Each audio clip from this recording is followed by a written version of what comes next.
We're about to get started with the Sunday match breakdown. So basically, the reason why we're doing this a day late is just because I overslept yesterday. I was really tired. My schedule's been all messed up, and waking up at 4 a.m. has been hell for me.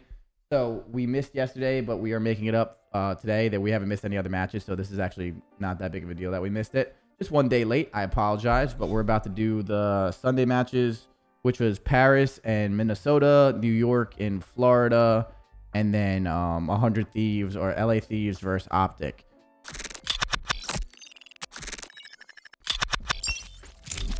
All right, let's go to the keys to victory. So the keys to victory for Minnesota ROKKRs need to find a respawn success, 0-6 in the last 6 respawns, 5-0 in the last 5 SNDs.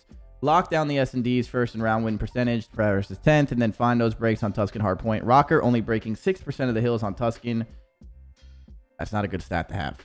And as we all know, Minnesota ROKKR just needs to fix their hardpoint or the respawn, and they'd be actually a pretty solid team because they're not bad at search and destroy, and those are obviously important game modes. So they need to figure it out, and they did the role switch, and they haven't had too much time to practice with the role switch. So what we talked about with their last match is give them some time to practice, and we'll see how it goes from there. Yeah, this the breaking stat 6% is not good. That means legitimately you never break. The breaks that you probably get are lucky. So that needs to be fixed. And then keys to victory for Paris Legion is need a bounce back series from the new additions. Gravity 0.69 and Jimbo 0.75. This is the series where Jimbo played really bad, right? So Jimbo does not bounce back, if I remember correctly. He probably has one of the worst series that he can possibly have this series. This is that series, right? So he doesn't bounce back. Gravity bounced back though. Tom plays well this series, if I remember correctly. Jimbo does not. He has an unfortunate one. And people are giving him a lot of shit, but I don't know. It's like it's his first week in the league. He obviously struggled. I don't know. You can't really judge someone by one match. Yeah, it was a pretty bad one if I remember, but give him a couple more matches before you start going like crazy on him. I don't know. I think people love kicking people when they're down. You know how that kind of goes, especially on social media. He was not on high ping, Chalky, no. But from what I read, someone from the league literally tweeted that no one was over 43 ping. Like in the match, the actual ping difference wasn't. I'm pretty sure that wasn't true. But regardless, even if he was in Canada, he still played bad. But my point is, he's like kicking someone when they're down in the sense of just saying he sucks and he should not be in the league and all that stuff is I don't know. I don't think that's really necessary. I think you can give him a few more series before you start saying shit like that. But I'm almost positive that ping thing is not true. I think he just played bad, and it is what it is. Donnie said they had lower ping than ROKKR on Twitter. Yeah, so okay. So yeah, that ping thing I don't think was very true. Regardless, give him some time.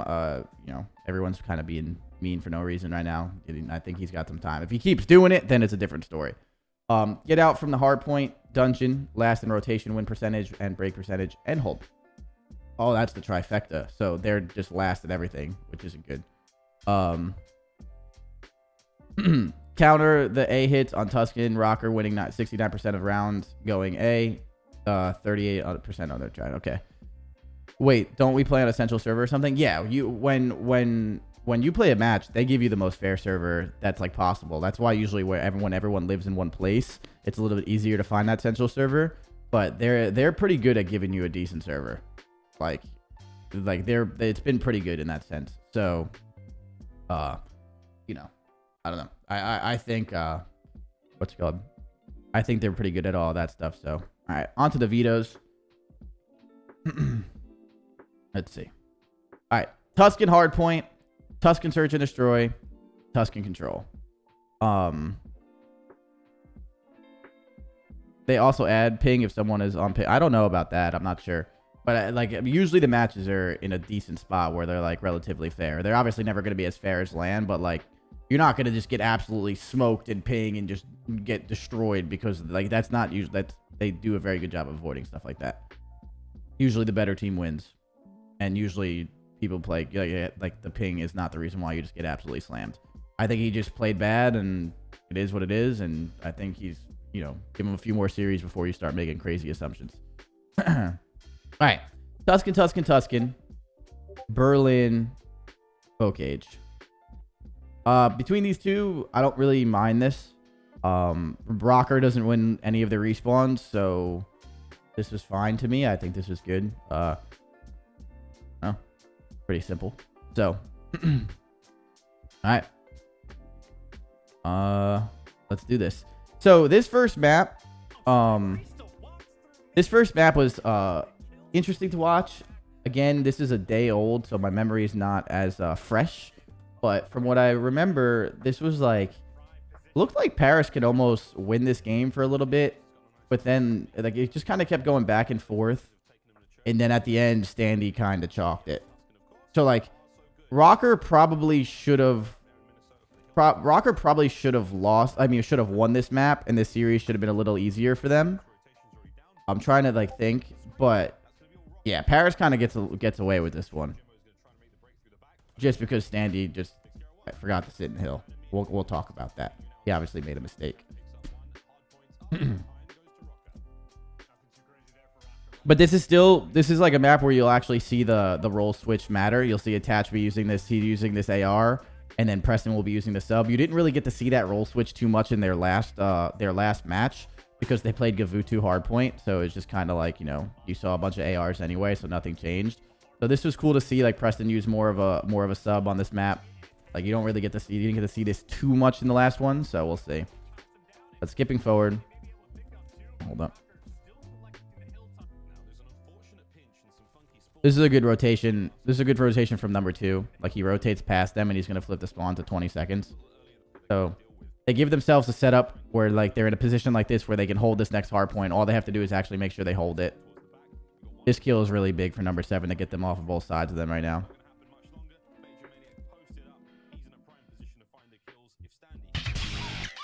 Yo, Darkside Tyler, 11 months. Thank you very much. I appreciate it. And welcome back to the crowd.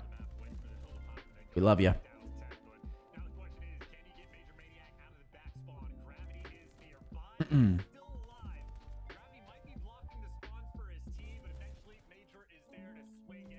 Here it is. Oh.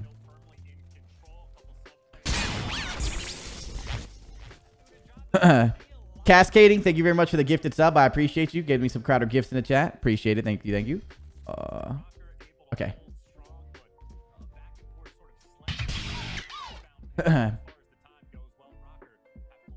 T. Edwards, thank you very much for the 2 months. Welcome back to the crowd. Foot, thank you very much. Oh my God, there's so many subs, dude. There's so many subs, bro. Crowder hype in the chat. Jesus. Thank you guys. I appreciate it. All right.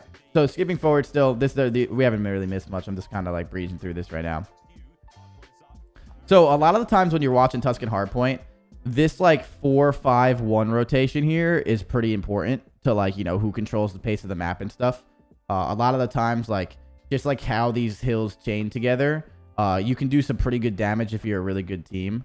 So this is like the important stuff right here, what you want to watch a lot of the times when you're watching a Tuscan. No matter what the score is, if you're down at this moment, you can string these together. Or if you're up, you can really put this team down. You know what I mean? This next P1 is really big, rotating to it too and stuff. So this is like what you want to kind of like look at when you're watching a Tuscan, in my opinion. The P2s are really good to hold and stuff, but still, it's good stuff. Yo, Cascading, thank you so much again. I appreciate that gift. Crowder gifts in the chat. Thank you. All right, so like, yeah, like this last 20 seconds rotated to P5. Let's watch from here.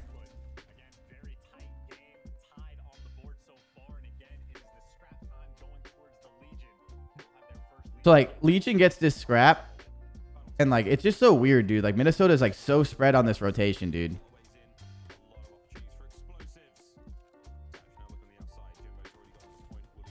It's like the issue here, in my opinion,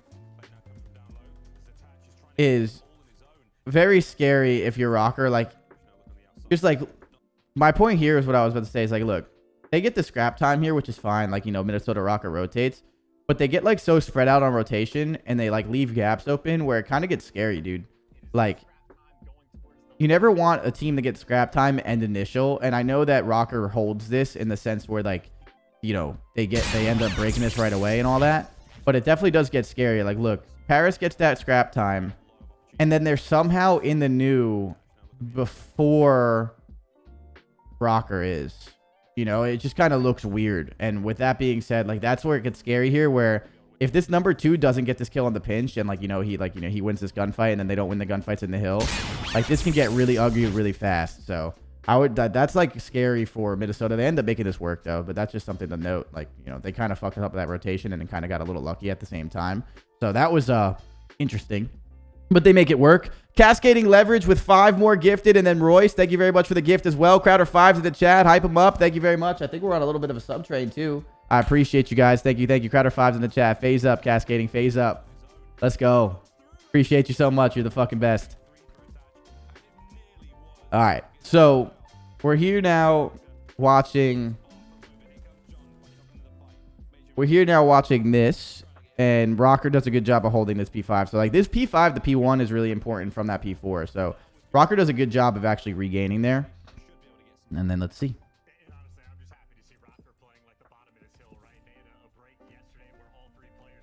Let's see. So this scrap time is important for ROKKR right now. They, you know. So they're not, so they're this, so they get out rotated to this P1.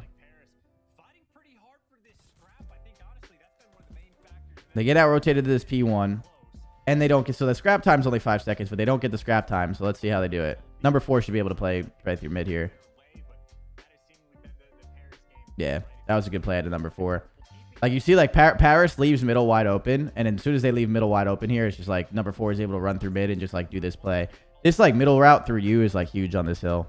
Like it's like such a pain in the ass. You watch a lot of teams do it. Like it's constant between both teams and stuff. So yeah, that's rough if you're Paris. Like to out rotate there and then not get the initial. Like Paris is just like slowly falling behind with that. Nice shots. Nice shots, Tom.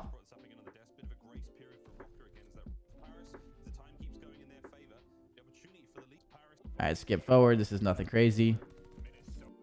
A big kill on rotation right here. If you guys want to like, you know, point this out, like look at number 2. Number 2 and number 8, like if number 8 wins this rotation, Minnesota can get really screwed here just because, you know, they can get the old time and then they can get the new and then flip them and stuff. Number 8 killing number 2 would have been huge. Number 2, which is Mike, makes a really big play. That's like a really big play out of Mike because now they have scrap time and they have rotation. Now where if you're Minnesota ROKKR, this P2 is a pretty easy hold, and I'm pretty sure statistically in the league, it's one of the money hills right now. Like in the league, like one of the better money hills. So this is like legitimately perfect. Legitimately perfect. That was a big kill out of Mike.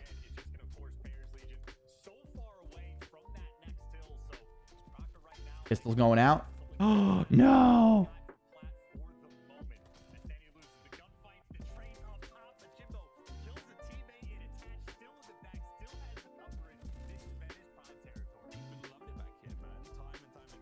I'm surprised. What did I just miss? I was gonna say, so this hold is usually pretty good for most teams. Oh, they give up the back. So yeah, as soon as they give up the back, number 5 is able to block the back on them, and then he blocks the back, and then now like they spawn out, and you know, they're gonna get these spawns. Still doable, but it makes it like, you know, dicey where it's like, uh-oh, like this could, you know, this might not go in our favor because like you see how like Paris is just constantly spawning on them over and over, and they're gonna break. Like as soon as like number 5 gets a, you know, makes a really good play, and Minnesota kind of fucks up by leaving that lane wide open. Because now, like, that break happens, and now this is Paris Hills to hold. Like, Minnesota kind of fucks that. Oh, listening. Donnie, go up. Blue priest to one shot. I have the challenge. One's mid. Just hold this grab. Yeah, we're not going to be able to get out. We're not going to be able to get out. Radio one shot. Please get this 20. Attach was radio. He was a bullet. Easy. I'm going to try you. I'm going to try and go out right. Yeah, sure is good. Dill's one shot. He's one shot. He's challenging you both. I got him. Nice. Alright, slowly. One's done right. Yeah, I'm trying to switch lanes to mid. Hold on. Alright. We're all right now. Top fire. You play right. I'm top fire. Fuck, I bumped the window. Top fire. Alright, we gotta head left. We're heading left. Take your time right. Yeah, I'm gonna come right. We have double ARs right. Hold on. Go mid alley. I'm trying to work a pick here. Watch out. Press on him. Good shit. You got head. I'm sliding down. Yep.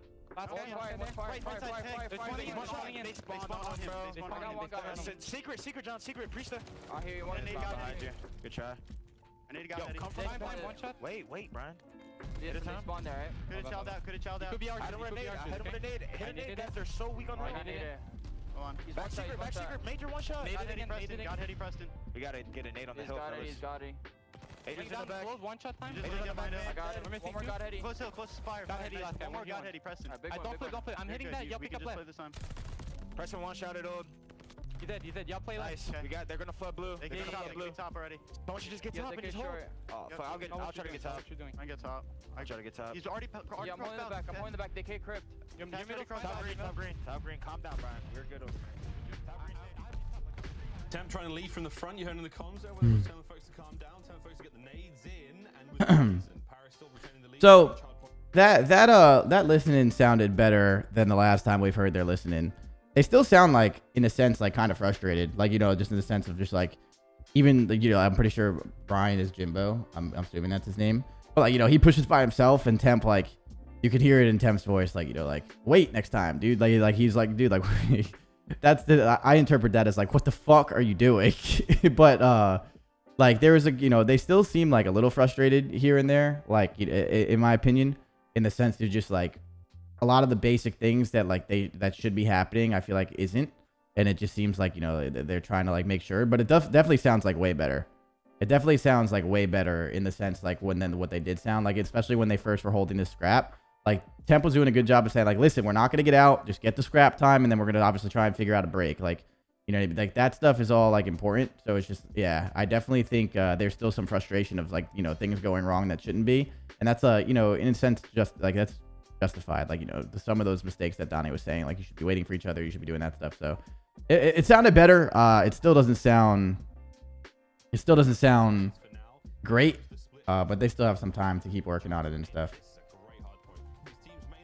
But like, yeah, like some of the things that were going wrong while that listening was happening is like very true. It's like, why the fuck are we pushing by ourselves? Like, what are we, like, why are we doing that? Like, you know, make sure we're doing, like, you know, make sure we're getting the scrap time and doing that, like, doing that too. Like, I don't know.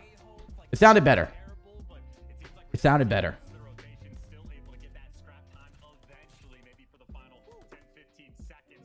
So ROKKR, again, like I said, this 4-5-1 hold here is like a big chain reaction that you see on Tuscan a lot. ROKKR gets this scrap time. They should be able to get the scrap time. This guy making this play is really good. Dylan dies. That's unfortunate. But even though they don't get the rotation, they have scrap, so that they make up for that, which isn't a big deal. Now they're just going to have to form a break and figure it out from there.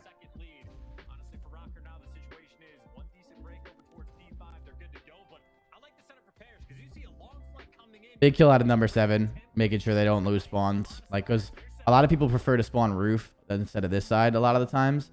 And, like, watching that pinch to make sure they don't pinch you and, like, you know, either flip you out or just pinch you and break the hill is really good. So that was a big kill.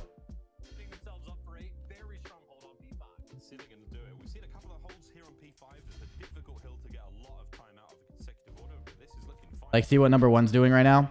Like, this pinch right here is, like, kind of what I'm talking about. Like, either going around or going through here. Like, a lot of teams throw this pinch out there. And as soon as you pinch there, like, now, like, you're coming from both sides. Or at least, like, number 6 thinks they're coming from both sides. And it makes it, like, more possible to break. You're going to see a much more possible break here because of that pinch. So that pinch that Sandy did, or Priesta did, is, like, really, really important. So, like, Priesta, this is kind of what I was talking about with Priesta having a sub. Like, Priesta makes really smart plays with the sub where he's not going to be, like, dumb and just run at the hill and die over and over again. Like, this route is, like, kind of what I'm talking about. Like, him taking this and then going around. Like, look what this chains do. Like, this, like, he hops up, too, with number 3. So, number 3 dies. He ends up, you know, baiting with attach, gets the bait and switch. And now, like, they're going to block the roof spawn. They're going to spawn on, like, their preferred side, most likely. And then you're going to be able to, like, make number 6 completely useless. Like, number 6 doesn't know if there's someone coming from here or coming from here. And, like, you know, he's, like, waiting on the spawns and stuff. Until his teammates spawn, he doesn't really know the full, like, story of, like, the map right now. And then, like, he's got to try and get back and help. And then, boom, like, now they're just going to be able to overwhelm him. So that was a good play. That was a good play out of Preston.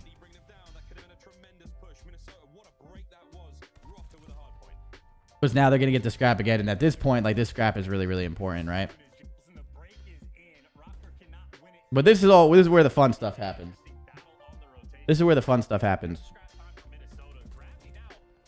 So, Paris is in a really good position here. They win the rotation. They kill the guy that's pinching middle. Like, you know, they do everything right. This is where you think, like, uh-oh, like, if you were a ROKKR, like, this is not the easiest break. They're all over middle. This is gonna be tough. Standing makes a really good play by going, like, middle here. They watch out for it. Temp makes a better play by picking that up. But I mean, like, this is a lot. This break, when pressure is on, is tough, especially when you have people pinching you like this. A really good play out of Gravity. Gravity's got streaks now.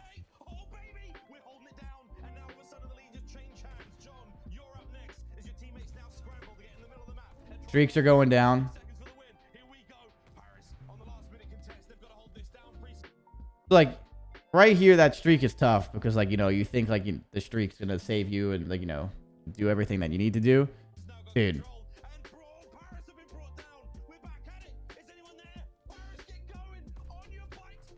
I don't know. Yeah, I don't know. Like, after I don't know. Like, I know he's looking for middle and stuff, but they just cleared in the kill feed. Like, he's got to stay in this hill and watch his own middle from the hill. Like, it's just something you have to do at the end of the game. There's 5 seconds left. There's no excuse for this. Like, you know, you can think there's middle, but like now by this time, they're just not going to win. And he gets off the time again. There's a guy middle. You know what I mean? Like, I don't know. Like, again, like, he needs to, like, there's no excuse for this. Like, Standy just needs to stay on the hill. Like, this is common sense. Like, you know, there's not much to talk about. But the weird part about it is, like, him checking middle again right here. And there's a guy middle. You know what I mean? Like, that's the weirdest part here. It's just like, is there, like, no communication that there's someone watching middle? Like, obviously, it's a mistake, and it is what it is. But it's just, yeah, that's the weirder part about it. Like, Priesta is right there. Like, look. Right now, Standy doesn't have to watch middle anymore. Like, you know what I'm saying? Like,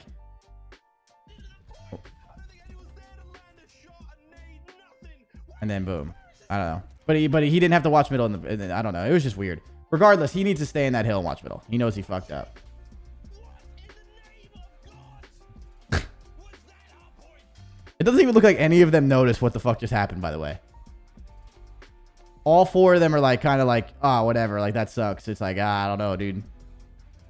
Priesta said he told him to check his own middle, but once he got it, he didn't know Standy was still checking mid. Yeah. I guess.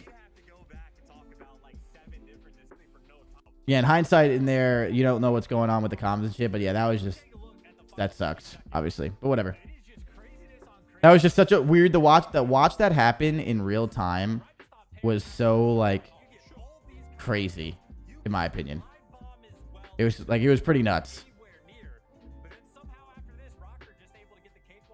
His reaction is like, did anyone else see that? Yeah, no, that sucks. But all right, moving forward to the next map. So Paris steals that map, and Paris had no business winning that map at the end right there with that mistake. But at the same time, I'm pretty sure Jimbo playing bad and stuff, and them still, like, winning that map is, like, pretty impressive. Like, you know, Jimbo having the series he had, and Paris still, like, making some of these close and stuff was in a sense, like, a W. Because, you know, if, like, Jimbo comes back and plays better in, like, these next series, I think they're in a good spot. So why not when they got 4 dead? Did he not go back to his spawn side of the hill? He could have stayed on their side. I mean, that middle is a 50-50 of which side they go to. Say, like, they come through middle and they get on their side, then it becomes a contest fest. So, like, that doesn't really matter, to be honest. More or less just sit in the hill. Like, you want to catch them running to the hill and, like, team shot with your team there.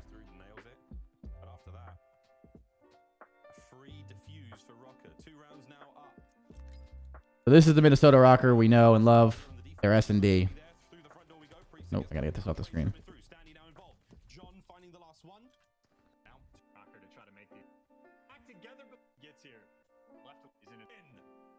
Yeah, Minnesota ROKKR. If I remember, this is a...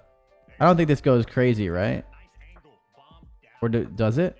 Oh, they does. Never mind. I'm tripping. Sorry.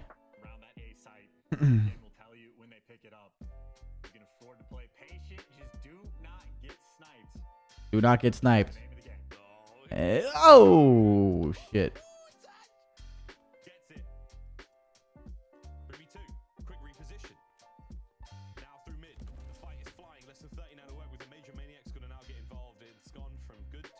So they lose this. Go to the next round. Wait. All right, here we go.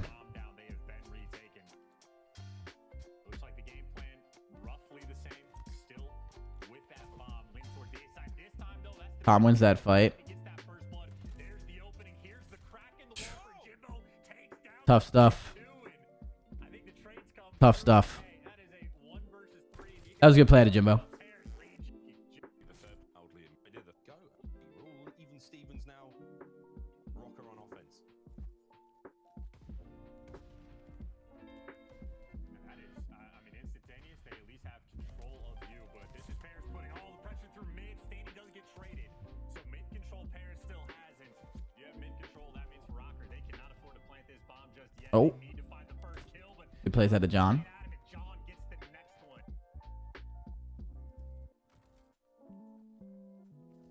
one. Oh, I actually do. So I do remember how this map ends now. Why do ROKKR never win map 1 but win map 4 hardpoint so often? Is it a mental thing? I mean, I don't know if you want to say that they win map 4 often. Isn't their hardpoint like pretty bad right now? Their hardpoint just needs work, and if their hardpoint needs work, they're gonna lose map 1 a lot. Map 1 and map 4 doesn't really change a change a thing, change anything. How much of it? The ping was not an issue. The ping was not an issue. I'm pretty sure that was debunked on Twitter by like literally the league. I'm pretty sure the league tweeted that the ping was fine. Like everyone was the same. Like was on a good ping. The double chow is in, and oh how quickly the tables turn. Now attached left in a 1 versus 2. And to be fair, Minnesota ROKKR technically just won that hard point if they didn't just get off the hill. I think their stat was 80% of the hardpoint wins are in map 4. I mean, you have to realize that hardpoint goes by a lot of the times. Team A picks map 1 and then Team B picks map 4. So maybe they're Team B a lot. I don't know. There's a lot to that. Goes to that statistic. To be honest, there's probably a lot of stuff. But if you're just not a good hardpoint team, you're gonna lose map 1 a lot. Like it's gonna happen. That might just be a coincidence, to be honest. I don't think it's a mental thing.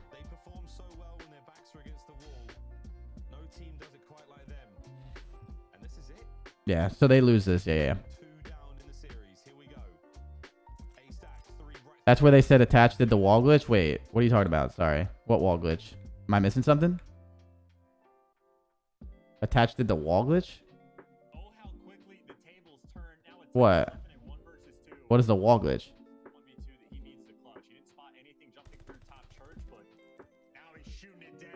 Am I missing something?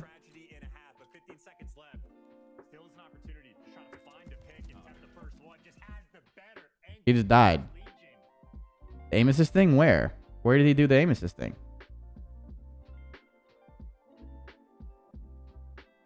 Right here?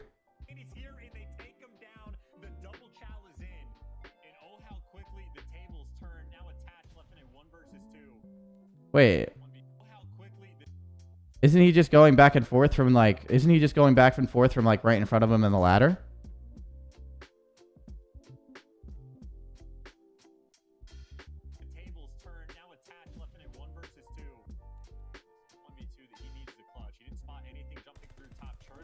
Oh, okay.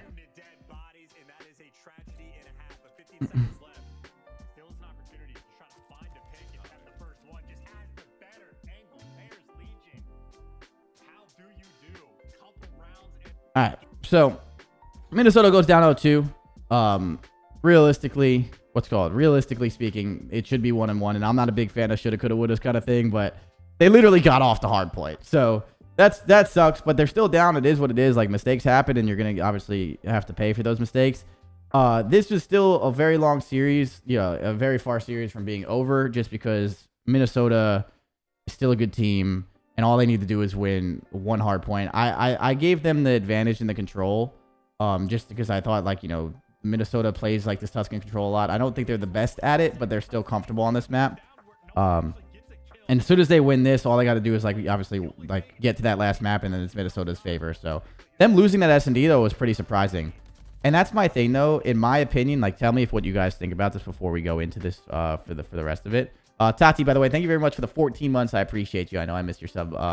But like, when you're a really good S&D team, but you're bad at respawn, in my opinion, like, I feel like it's eventually easier for teams to start beating you in S&D, where, like, usually if you're a good hardpoint team and a good control team, it's because of your talent and game plan that comes together. And I feel like to beat a good hardpoint team is harder than to beat a good S&D team. Like, I feel like banking on S&D is way more inconsistent than banking on Hardpoint. It's just tough, in my opinion, because winning S&D could be like, you know, your bread and butter, and that's really, really important. At the end of the day, just be good at every fucking team. Like, just at the end of the day, be good at every fucking mode. You know what I mean? But banking on S&D, you can get like counter stratted. You can get really bad timing in a couple of rounds. Like, it's S&D is just so not fluky, because you can obviously, there's a consistency to it, but like things can go wrong where if you're a good S&D team, you could lose one and be like, it's all good. If we get to game 5 though, you ain't beating us. Where in Hardpoint, a lot of the time, like for example, beating OpTic in Hardpoint right now is just not easy. And it's not just like, you're probably not going to see a lot of fluke Hardpoint wins because OpTic's playing very good Hardpoint. You know what I mean? The opposite of LA Thieves, yeah, like respawns are like a little bit easier to be more consistent in, and like that's going to save your game. So like, yeah, for this ROKKR team, like that's why like being a good S&D team is tough, because ROKKR's probably a better S&D team than this Paris team overall. But like, I think it's way more possible for them to lose that S&D because like it's just S&D. You can still be consistent, and there's a lot of things that you can do to be like, you know, the best at S&D and stuff. But I don't know. That's why like ROKKR won a major by being really good at search, to be honest. And then what happened in the next major, and what happened at the major before that? Like that like kind of proves my point. Like, if they were better at respawn last year, they would have not gotten fourth the next major. And you know what I'm saying? Like, it's not like when you're a good respawn team and you're decent at search, that gets you a lot farther than than being a bad respawn team but being good at search. Like, search is still really important. At the end of the day, every game mode is important. Being a complete team in the league that we play in and how competitive it is, you have to be good at all game modes. But like, banking on S&D is like scary sometimes. Like, that will get you through some tough shit, but still, it won't carry you through the entire year. Like, you have to be winning your respawns. And like, to your point, like it might have won them a major, and like they were probably decent at respawn at that major if you go look at the statistics. But that's why they went from first to fourth, because their respawn probably slowed down again. Like, it's just like, I don't know. And then their search probably wasn't like, you know, again, champs time, people are going to be really good at search. Like, I don't know. S&D is really important. It wins you those game 5s. It's super, super important. But at the same time, like, it's going to be a hard win, or a hard recipe to be consistent with. Common sense speaking, being good at every game mode is how you be a really good team. Like right now, OpTic is pretty good at everything, right? So that's why they won the event. Right now for us, we're good, but we're like kind of average at control right now, because like we're 50-50 with the maps. So you can see we lost both controls in the finals, and we won our search and destroys and didn't win a hard point, and look what happened in the final. Like, it's just being good at everything is like how you win tournaments nowadays. And especially though, consistency speaking, like I'd rather be LA Thieves than Minnesota ROKKR right now, in the sense of like being good at respawn, bad at S&D. Like, I think that's a better recipe right now if you're going to be struggling. I'd rather be LA Thieves than Minnesota ROKKR. I guess that's the best way I can put it. Because I think LA Thieves can fix their search and destroy and figure it out. And either way, like, they could still extend series by winning map 1 hardpoints and stuff. Where if you're starting down every series 0-1, you know what I mean? Like, that's just annoying. And it's really, it just fucks your momentum up. It fucks the mentality of the team up. It's just a lot, dude. I've been on teams that go down 0-1 a lot. It's not fun. Yo, Merc, thank you very much for that 33 months. I appreciate you, baby. All right. So, skipping forward. So, let's see what we're watching here. So, Minnesota down 4 lives. We'll talk about some live advantage and stuff.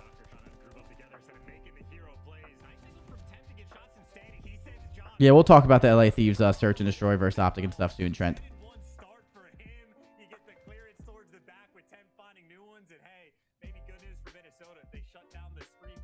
So, like, this is still, like, the weird part, by the way. I know, like, we were talking about this, and I've said it, like, on Tuscan, even, like, with my team, you want to, like, go for it all and stuff. But just, like, watching more control and watching how it's, like, played out and stuff, I know it's changing. So, again, this is all, like, we talk about this a lot on, like, every podcast now. But LA Thieves are positive in S&D if you don't count Berlin. They're 0-6. Yeah, I mean, I'm sure, like, you know, we're good at control if you don't count Gavitu.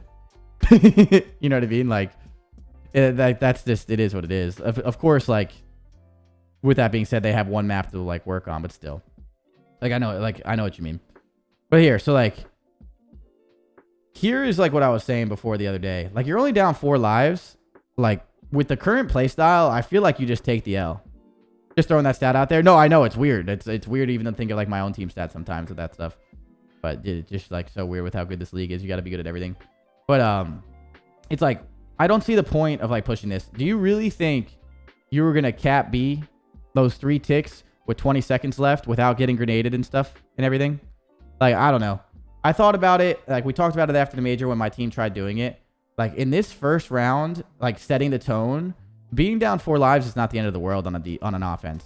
And, like, look what happens. I don't even know exactly what the live count goes down, but, like, look, they push, they die. They die. Oh, shit. So Mike gets a lucky 2-piece right there. Low key. Like, that was a pretty big 2-piece. And then Mike, so, like, Mike getting that 3-piece is not a consistent recipe. Again, like, so they're still down 5, 6. So they just put themselves down 6 lives, in my opinion, instead of 4 for, like, no reason. If Mike doesn't get that 3-piece, too, you know what I mean? Like, I don't know. Like, I just feel the way that's played just makes no sense. And, like, now, again, I can't wait for this to change. But, yeah. I think that's a mistake out of ROKKR. A bit of an interesting stat, a 2-2 split on offense. It's a bold strategy. Miles, let's see how it pays off. And then just skipping forward through this round. Cascading leverage, baby. Thank you so much for another 5 gifted. Can I get some Crowder 5s in the chat, baby? Thank you so much. I appreciate you, Cascading. That's like 10 or 12 gifted on the day already. Crowder fucking hype in the chat right now. I'm doing it myself. Where is it? I appreciate it so much for the 5, though. Thank you. Thank you. You know when it's going to change? I'm pretty sure it's changing in like a week and a half. All right. So, again, if you're a ROKKR, they're playing this fine. Lives are important. Black Ops 4 control is way better than this. Hell yeah, Smokey.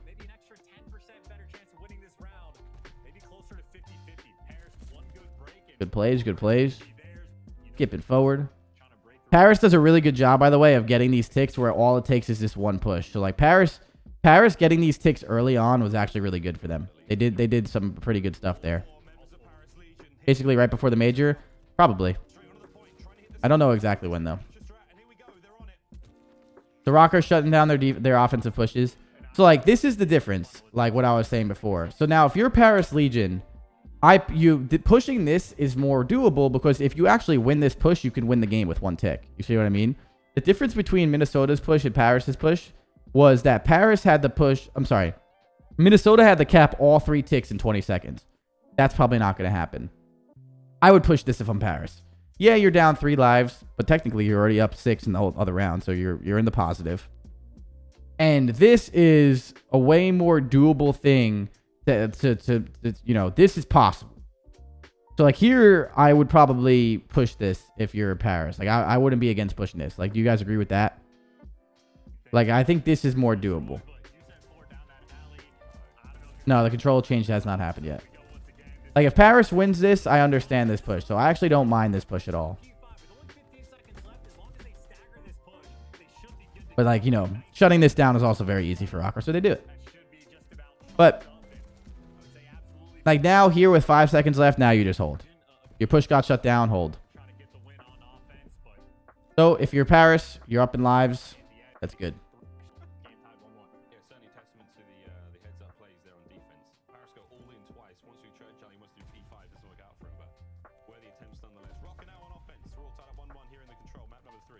ROKKR had better map control? Not really. They only had P5 control. It's kind of the same thing.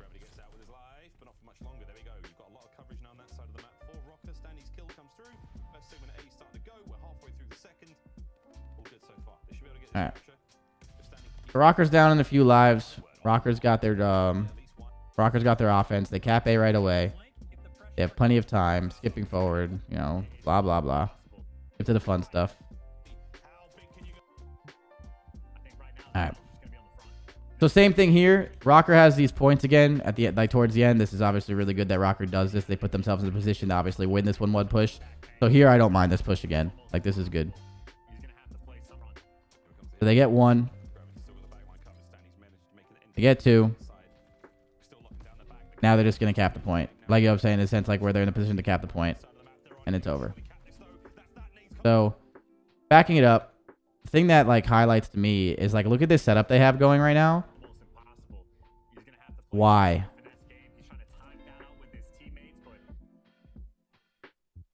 I wonder why he runs away. This has to be a communication thing. Gravity shouldn't be in the back with 1 tick left. No, him being in the back is fine because we don't know if they're pushing all around the back or all the way around. The issue is number 6. They were in a perfect setup. And like, I wonder what the communication is of why he comes from here all the way back. Like,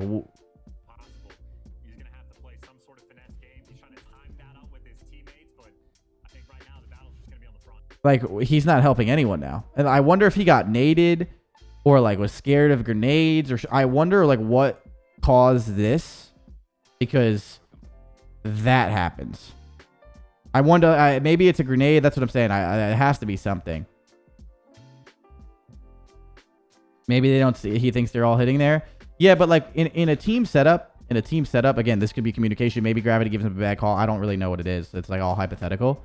But like you don't react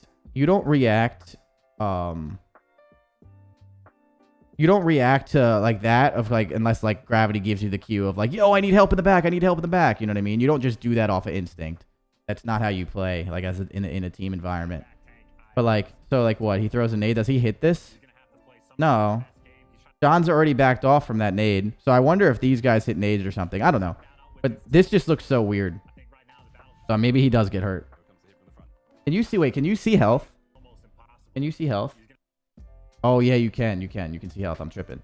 So, like, let's see. Look at John's health. So, yeah, John's getting grenaded. But then but he's full health here. He regens fully. Right? He's hurt right here. And now...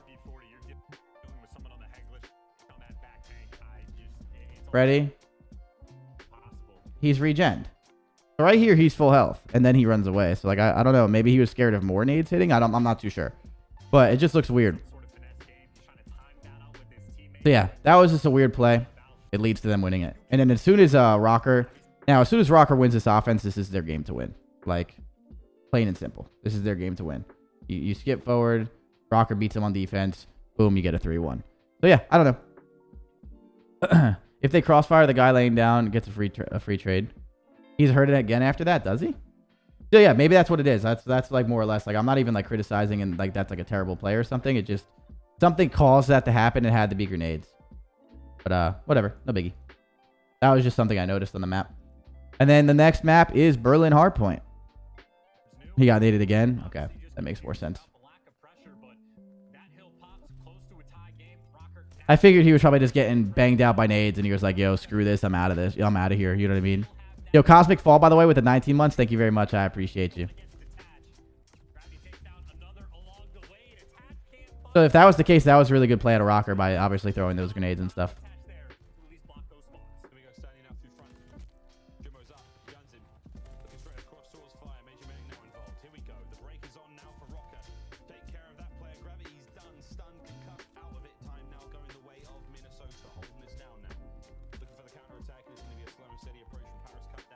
All right, so Minnesota slaying out. Oh, listening. Let's go.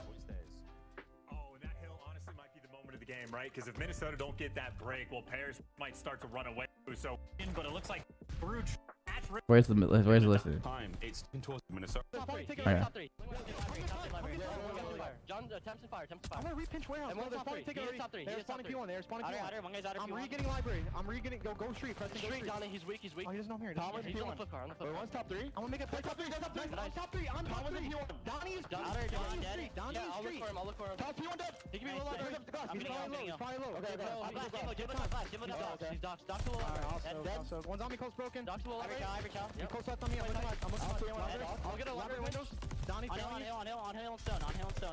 Nice. Watch on the hill, Donnie. On hill and stone. Play P1. Someone keep playing P1. He might be Nade P1. hill. Yeah, we're off one. I don't see P1. Bombs in desk. I got him with a P1. Okay, I'm I'm a on big top. top. Top I need one hill. Top third. Wide tree. Top 3 done. One more. So, Preston? I hope you P1. Yeah, they know. I needed your stun cross. Mike, I'm getting your level 2, okay? In my right. One statue, Jimbo. I can kill him. Comes outer. One shot. Comes outer. Pillars. One shot. Pillars. Street, John. Stay down. John, Stay John, down. Stay down. We're coming down. Yeah, I'm going outer. Outer door. Like, I'm premium John outer. with me too. Premium outer. I'm in or out if you guys Hit her out. He's dark. Glass done. Alright, dark. Secret and then out. Winner, We flip. One can be stone. John, follow. You saw him come off spawn. One's a closet. One's a closet. I'm nading. Got one. Good shit. One's a How closet. many I'm secret nading. guys? I don't see him. Closet. Done. Closet. Nice. One shot closet. Looking for one more. We flip. Yeah, I have a fire, guys. Watch out. One shot. I can kill him. I don't know if He hit that's it dark. Donnie hit it dark. fire dead. Dark one shot. I'm flying in. I'll get time. Yo, I'm low fire, guys. They can be top fire and left. All right, first of all, so you guys obviously watch the podcast. A lot of you guys like probably see a lot of these episodes, especially the morning viewers. This was 10 times and beyond better than their Gavutu listening that we listened to the other day, right? Do we all agree with that? Like, this was a little bit more how, in my opinion, they should sound. Because when they were playing that Gavutu in the other match, I couldn't even understand what was going on. You know, I was like, holy shit, this is the most hectic thing I've ever heard. They were still a little hectic at times in this, but some teams are just hectic and like they understand each other and that's just, it is what it is. You know what I mean? So like, that's fine with me in that sense. This was way better where like I heard, you know, Preston say I get fire, I did this and that's going on. Yo, top three's open. Like there's just a lot of like just a little bit more small talk that you can hear between this team. And don't get me wrong, different team, different match, different map. They're up here. But I just think like that calmness is like, or like the slight calmness or the being more composed is just like how you are more consistent in the game of Call of Duty.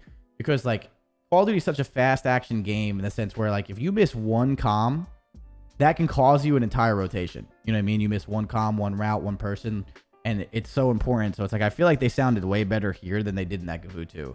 And that's not the only reason why they're winning right now. But I definitely think it's helping them be more like composed and like consistent. And I actually like this way better. So they definitely improved from the last listening we listened into with them. Like a lot. So I was happy. I'm happy to hear that. And this is also another really good map to see the roll switch, right? It attaches 15 and 9 with that AR, and Priest is running like, you know, the second sub and the third AR. Like this looks good. Like they look good so far. So that sounded better. That sounded way better in my opinion. And like this is what I was talking about. Like Preston's really good with the sub in my opinion. I know I always gas Preston. He's obviously one of my best friends and everything.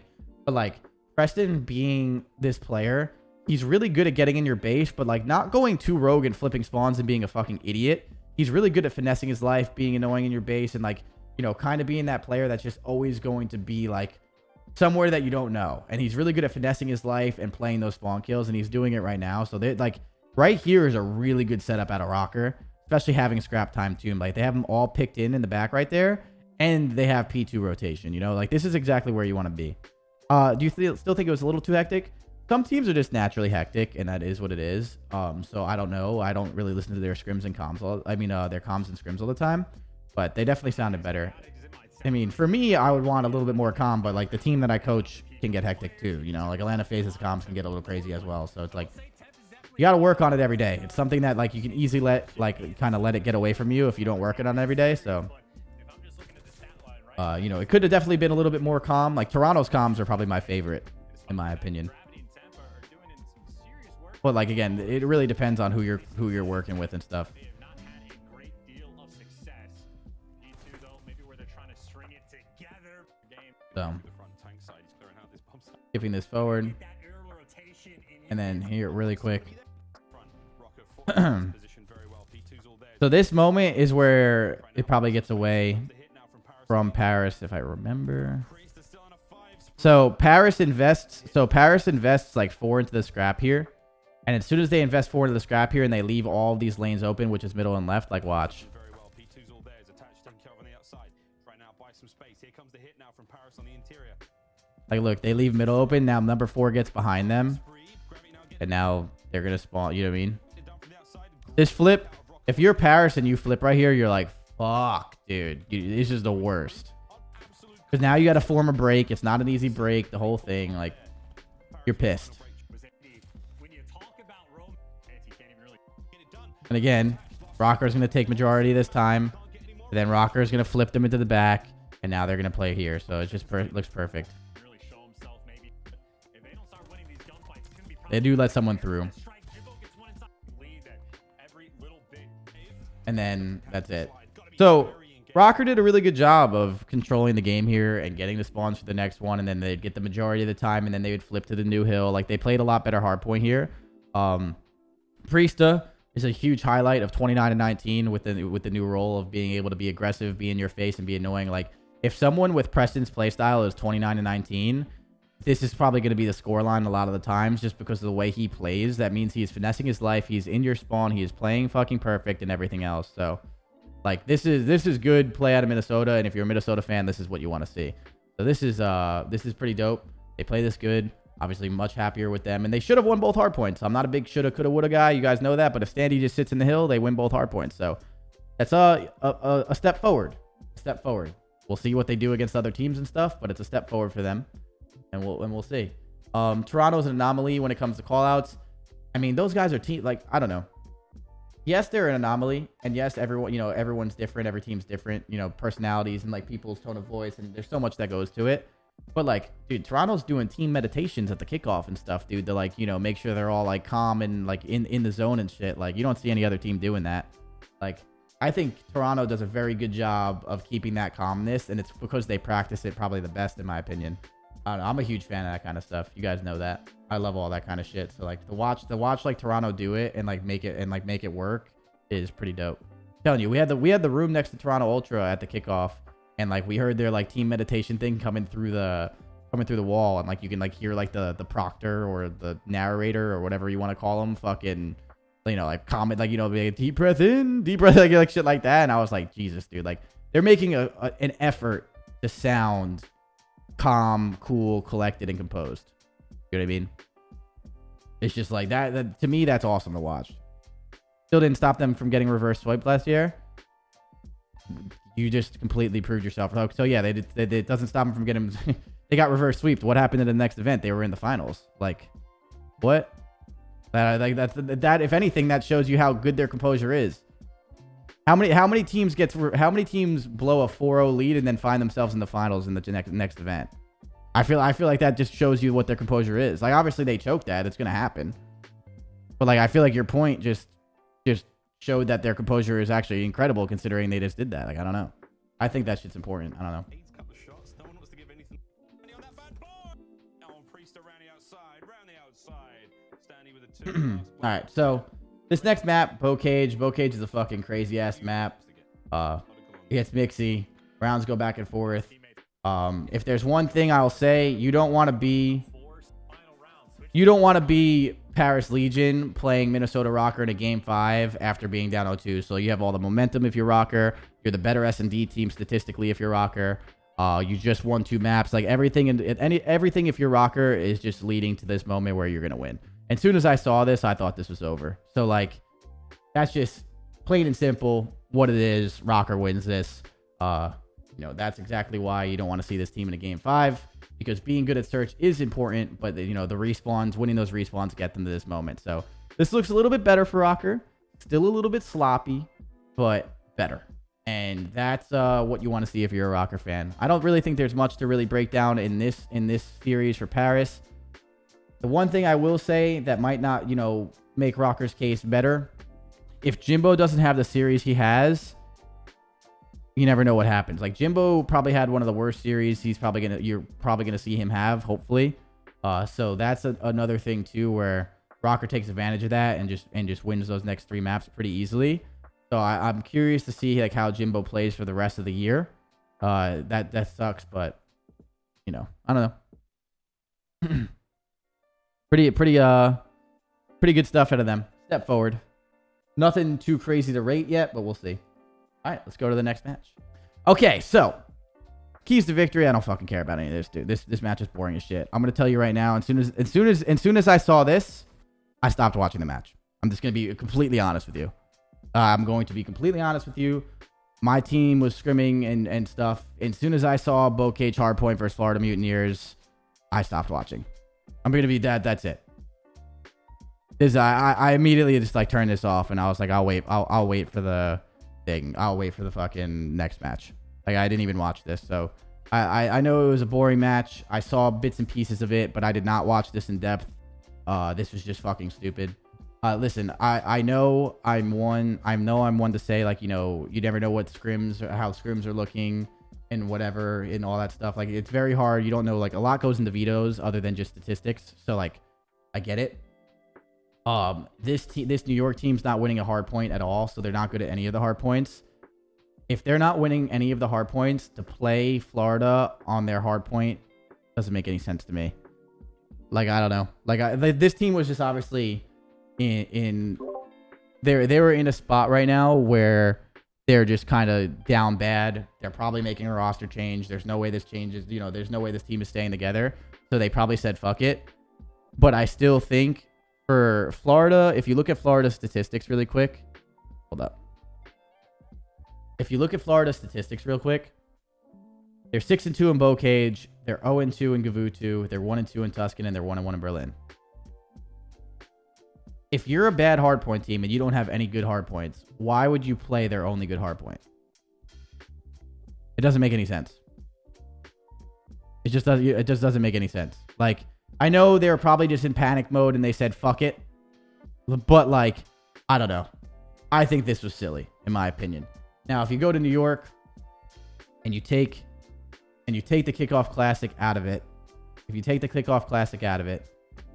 like, New York is 0-10 in a hardpoint if you take the Kickoff Classic out of it, right? I just feel like you can't play Bocage here. That's the only thing that makes no sense to me. I'm sure their scrims weren't looking good either, so I don't know why they do that. I just feel like, yeah, they were betting it, like, maybe, yeah, I don't know. This was just bad. If you were, you know, like, for example, if OpTic were to play Florida on a Bocage, or a good Bocage team plays Florida on a Bocage, it makes more sense because both teams are good at Bocage. And that's a you know, you're gonna square up. That's fine. That's not a big deal.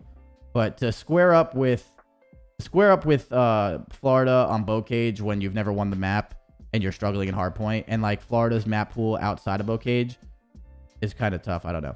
Is it better to veto your worst map or the other team's better map? It just depends on how confident you are in the map. Like, you know, like OpTic's really good at Bocage. So if OpTic were to play Bocage, I would not be sitting here saying like, I don't agree with that, blah, blah, blah. You know what I mean? Like, it's just a different feel. It depends on what your scrims are looking like, how comfortable your players are on, and then on the maps, and on top of that, like, you know, just in general, like what they're good at.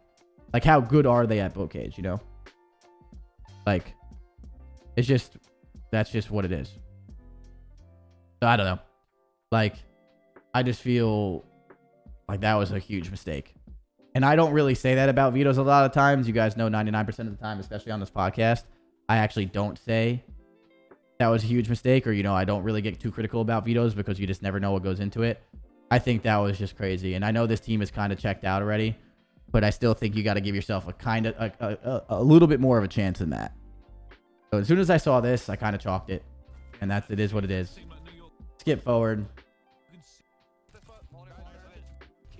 I mean, we can listen into the listen-ins. We'll just do listen-ins, and then that's it. All right, here we go. P2 tank and hill. Yo, get nades on hill. Yeah, nice. One's probably pushing out our right side, guys. Bottom pitching dead. He's low right on P2 and one Guy's time. dead. Nice. Vivid is low right. Still P2. Okay, let's go. Came hole, Z. You went back to hole. You went back to hole. Okay. He's pistol. Good. I got him. One deep left on me. He's on the roof. Deep patty. He's on P2. I kill the guy back left. I need a barrels. Freeze, weak 10. Back left. Back up, one shot. He's one bullet. One shot on the Top barrel. left. Backdoor down. Barrels weak. Push up, Nep. Watch the barrel. Yo, 10. I died from 10, yeah. 10 weak. I'm needing 10. On the tank weak. But Alright, we're good. Yo, Barry's, need Barry's. Yeah. One's gonna be mid somewhere. Yo, he's push out back kitchen. Barrel dead. this Back guy barn won. dead. I don't see this guy. There's gotta be a guy 10. Yo, Mid 1, dead. Z, 3. What this foot? I'm holding Guys, wall. guys. They're gonna rotate. 10. I'll get time. Watch You rotation. have time? Let's go. Yeah. I'm trying to pick you mid. Oh, he's back 10 on me too. He went over hay. Left side of head 10. I need Gonna it be time. close on you. They're Yeah, back yo, barn. they could be all over Back grandma on and shit. back tank. One Back, shot back, left. back. One shot left. Vivid on the tank. fuck. One shot on the tank. Yeah. Vivid. Hold on. I'm repinching them. You saw him back up. He's on the tank. Two in the back. One shot nil. And I don't know if you guys at home caught that one. At the beginning of the listening that we had with New York, Crim says, I'm the first one on the hill all the time, there's nobody with me. Immediately that tells us that there is pacing issues. Wait, he says that in the beginning of that listening? I mean, it's... On me on the street, awakening, one on the gate. Gate and one's closed. Yeah, one shot in top grandma. Gate got me. Awakening. Wait, when did he say that? Bottom grandma. You stop. Get left. Stop right now. Wait, one shot up there. Go back And hill. a little. They're going to be able to do it. Let's find out, though, what exactly is happening in the comms with New York as we go for a listening. Oh yeah, you do hear him. You do hear him. He says, "I'm always the first one at hill time, dude." Yeah, he does say that. Yeah, I don't know.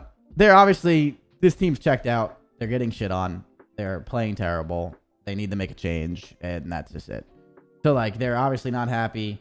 Pacing issue. Like Crim feels like he's the first one in all the time. Their pacing issue is awful. Everything about this team right now is just chalked, and I'm sure like mentally wise too. Like their comms didn't even sound that great. They didn't sound terrible, but they didn't sound great either. Like it's just. It is what it is. You know, they're playing bad. They just need to change. They need to change, in my opinion. So I'm sure this is the last time we see this four together, in my opinion. I don't see them to continue. Like all these guys have too high of standards for themselves to continue a run like this. I think a change is happening. So we'll see. I don't know what's gonna happen. But yeah, this is just kind of chalk. This was a terrible map pick in general, like we just talked about. But everything's just kind of fucked for them. It sucks to see, but it is what it is. I don't know. But what you guys are saying, so someone just said like you blame slaying a lot of the times, but like New York's always on their back foot, so you can't even blame slaying. So listen, like you slay in Call of Duty, not always. Like some people are just fucking talented. There are some anomalies that are just nasty, and they just win gunfights that they shouldn't be winning, and they're just really good. But when you play Call of Duty, a lot of your slaying comes from controlling the game, getting into fights that are, getting into advantageous gunfights for yourself, getting into easier gunfights with more cover on rotation, catching people in sprint, having good timings, and it starts like, the ball gets rolling and keeps going and going and going. If you're playing on your back foot, you're always behind on rotations, you're not controlling the game, you don't have map control, it's going to be really, really hard to slay. But that's not an excuse, you know what I mean? Because that just means you're a bad team. If you're constantly behind rotation, that just means you're a bad team. So it kind of goes back and forth. Like you have to play well, and playing well usually leads from the system that you create with your team and your coaches. But at the same time, like you also didn't have to start winning gunfights too. It does go hand in hand. Like, you also have to win gunfights, and it just looks like New York's not really doing a lot of either. It looks like they're always on their back foot, and it's making it hard for them to slay. But like every once in a while, when you're in a tough position, you're going to have to bail yourself out with some gunfights. And it doesn't look like they're winning those gunfights either. You know what I mean? It just looks like they're off right now. It looks like their vibe is slaughtered, even in the comms. Like it just doesn't look like it's good. I don't think this is probably the last time we see these guys play together. Like, I don't know. It's just, they can't get it together. You can't go too long in this league by doing this, because then you'll end up in last place too. You don't want to do that either.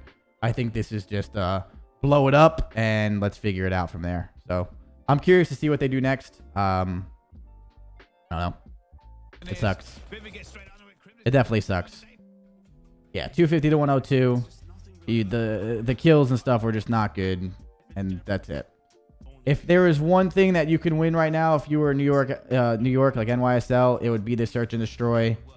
As soon as this happens, dude, like, it's just tough. Like, again, I'm just skipping forward. This team, they get 6-2'd. It's done for. They're not, even if they somehow win a control, they're not winning the next hard point. Like, it's just tough. Is it an ego problem that they can't change or adapt? No, it's just, sometimes games come out and like players and play styles just do not mesh and do not work. And that could be, you know, one thing for sure. Maybe they're just not getting along in practice in the sense where they're on the same page and like, you know, one person agrees to play this way and one person agrees to play that way. It could be like that. But right now things are just not working. And sometimes things just don't fucking work, plain and simple. Like sometimes they just do not work. And that's it.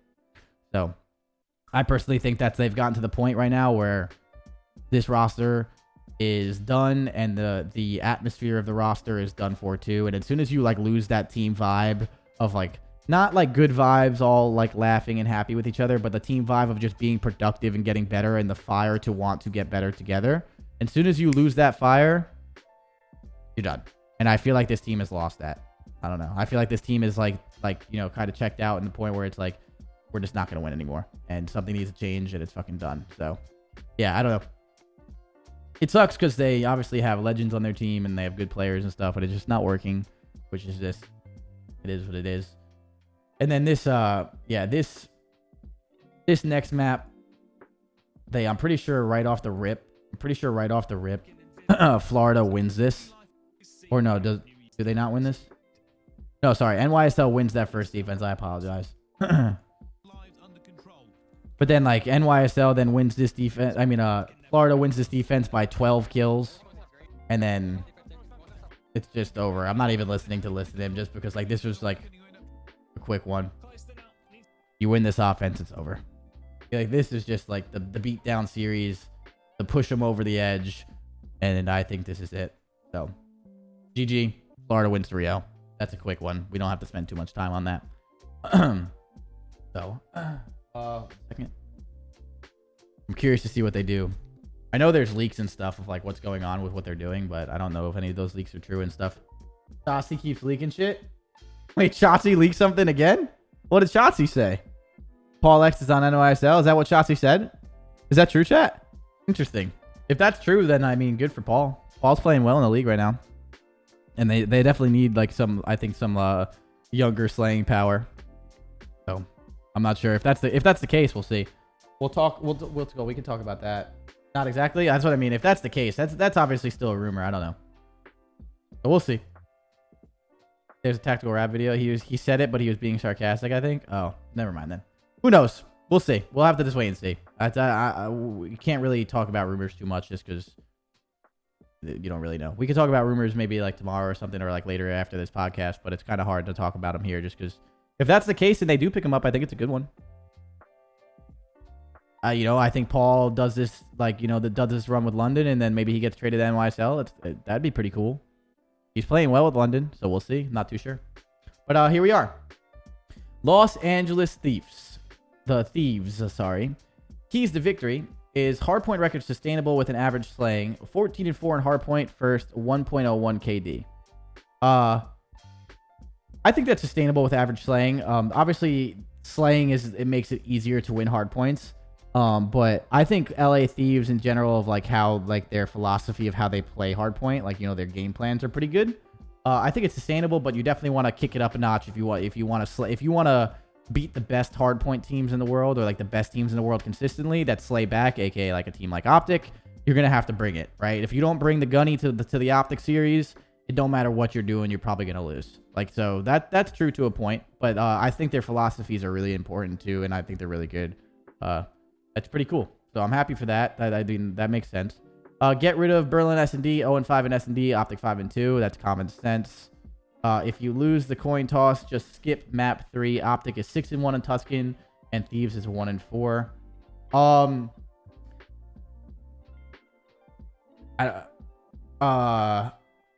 How is that a key to victory? Am I missing something? How is that a key to victory? Am I tripping, bro? Like, what the fuck am I reading? Like, who made that key to victory, dude? Like, who makes that? Like, just skip map 3. First of all, disrespectful. Disrespectful from all angles. Disrespectful. But like, second of all, like, shouldn't this key to victory be like the coin toss is important, because if you lose it, you have to play Tuscan, who is OpTic is 6-1 on that. And if that's the case, you have to, you have to make sure you're like, the key to victory is like, hopefully your practice was better at Tuscan control, so if you play it, you can win it. You know what I mean? I don't know, dude. That's a shit. That had to be up there for the reason of us talking about it now. Like, that had to be a troll. That had to be a troll, right? Like, that has to be. Yeah, so, okay. Whatever. Interesting. Okay. OpTic Texas. Hill's setups need to be on point. Thieves have the first percentage in breaking. Okay, that's fair enough to say. Scum continue to find SND improvements. Yeah, okay. Lock down the SNDs. Thieves are 11th in round win. Okay, those make more sense. Yeah, there's no key to victory. Lose the map. Like, I don't know. So, that I feel like that was kind of trolly. That was kind of trolly. But okay. Going forward, let's see. So this map seemed to be a map where they didn't bring the gunny. Like, I'm not a huge fan of saying that. You guys know that a lot of the times, like, I'm a big believer where if you play the game the right way and you put yourself up to, like, good gunfights and stuff, that you can, win. And it's not all about just straight talent and gun skill. LA Thieves is a very talented team. They beat this OpTic team at the kickoff, right? And then they play this map goes like round 11, game 5. So like this is a very close match. They're both very talented teams. And when you play a very talented team, like I just said, you got to bring the gunny. If you don't bring the gunny, you'll get smoked. So Tuscan is a good map for both of these teams. I'm pretty sure. I think OpTic's like 5-1 in it now, and I'm pretty sure Thieves was like 5-1 or something of the sort. You know what I mean? They're good for both maps. I'm assuming that Thieves vetoes Bocage here. These guys veto Gavutu, and they play Berlin, and that makes sense. I actually will make a comment about OpTic's vetoes here in a second. But yeah, this map, when I'm watching it, this was a beatdown. But it just looked like no matter what Thieves were doing, it looks like they were just getting pieced. Does that make sense? Like, it feels like no matter what LA Thieves was doing, they were just getting pieced up. Like, oh, OpTic's 5-0. Okay, so yeah, exactly. Like, they're both good at this map. And when you're playing a team like OpTic, you're going to have to take your chances with one of their best maps. That's like, OpTic's a very good team at at the Bocage and Tuscan. You're going to have to pick one of them. So, I just feel like no matter what LA was doing, they were just getting pieced up, even when they had, like, a sign of life. Like, even, like, look at here. It's a 4v2. Granted, the Godhead is a really tough gunfight, you know what I'm saying, to take. Look at this. They trade it. Dead. Loses the gunfight.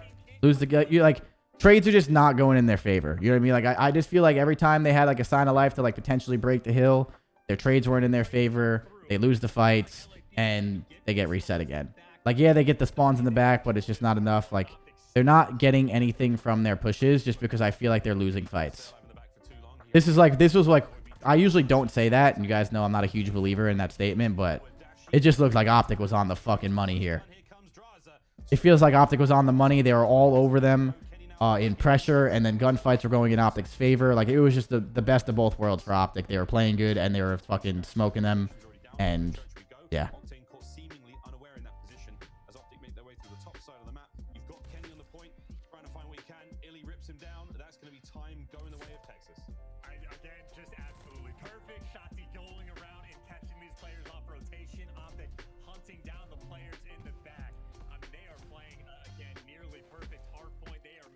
OpTic on Tuscan. Yeah, but OpTic on Bocage too, though. Same thing. You got to pick one of them. You got to pick one of them, dude. It is what it is.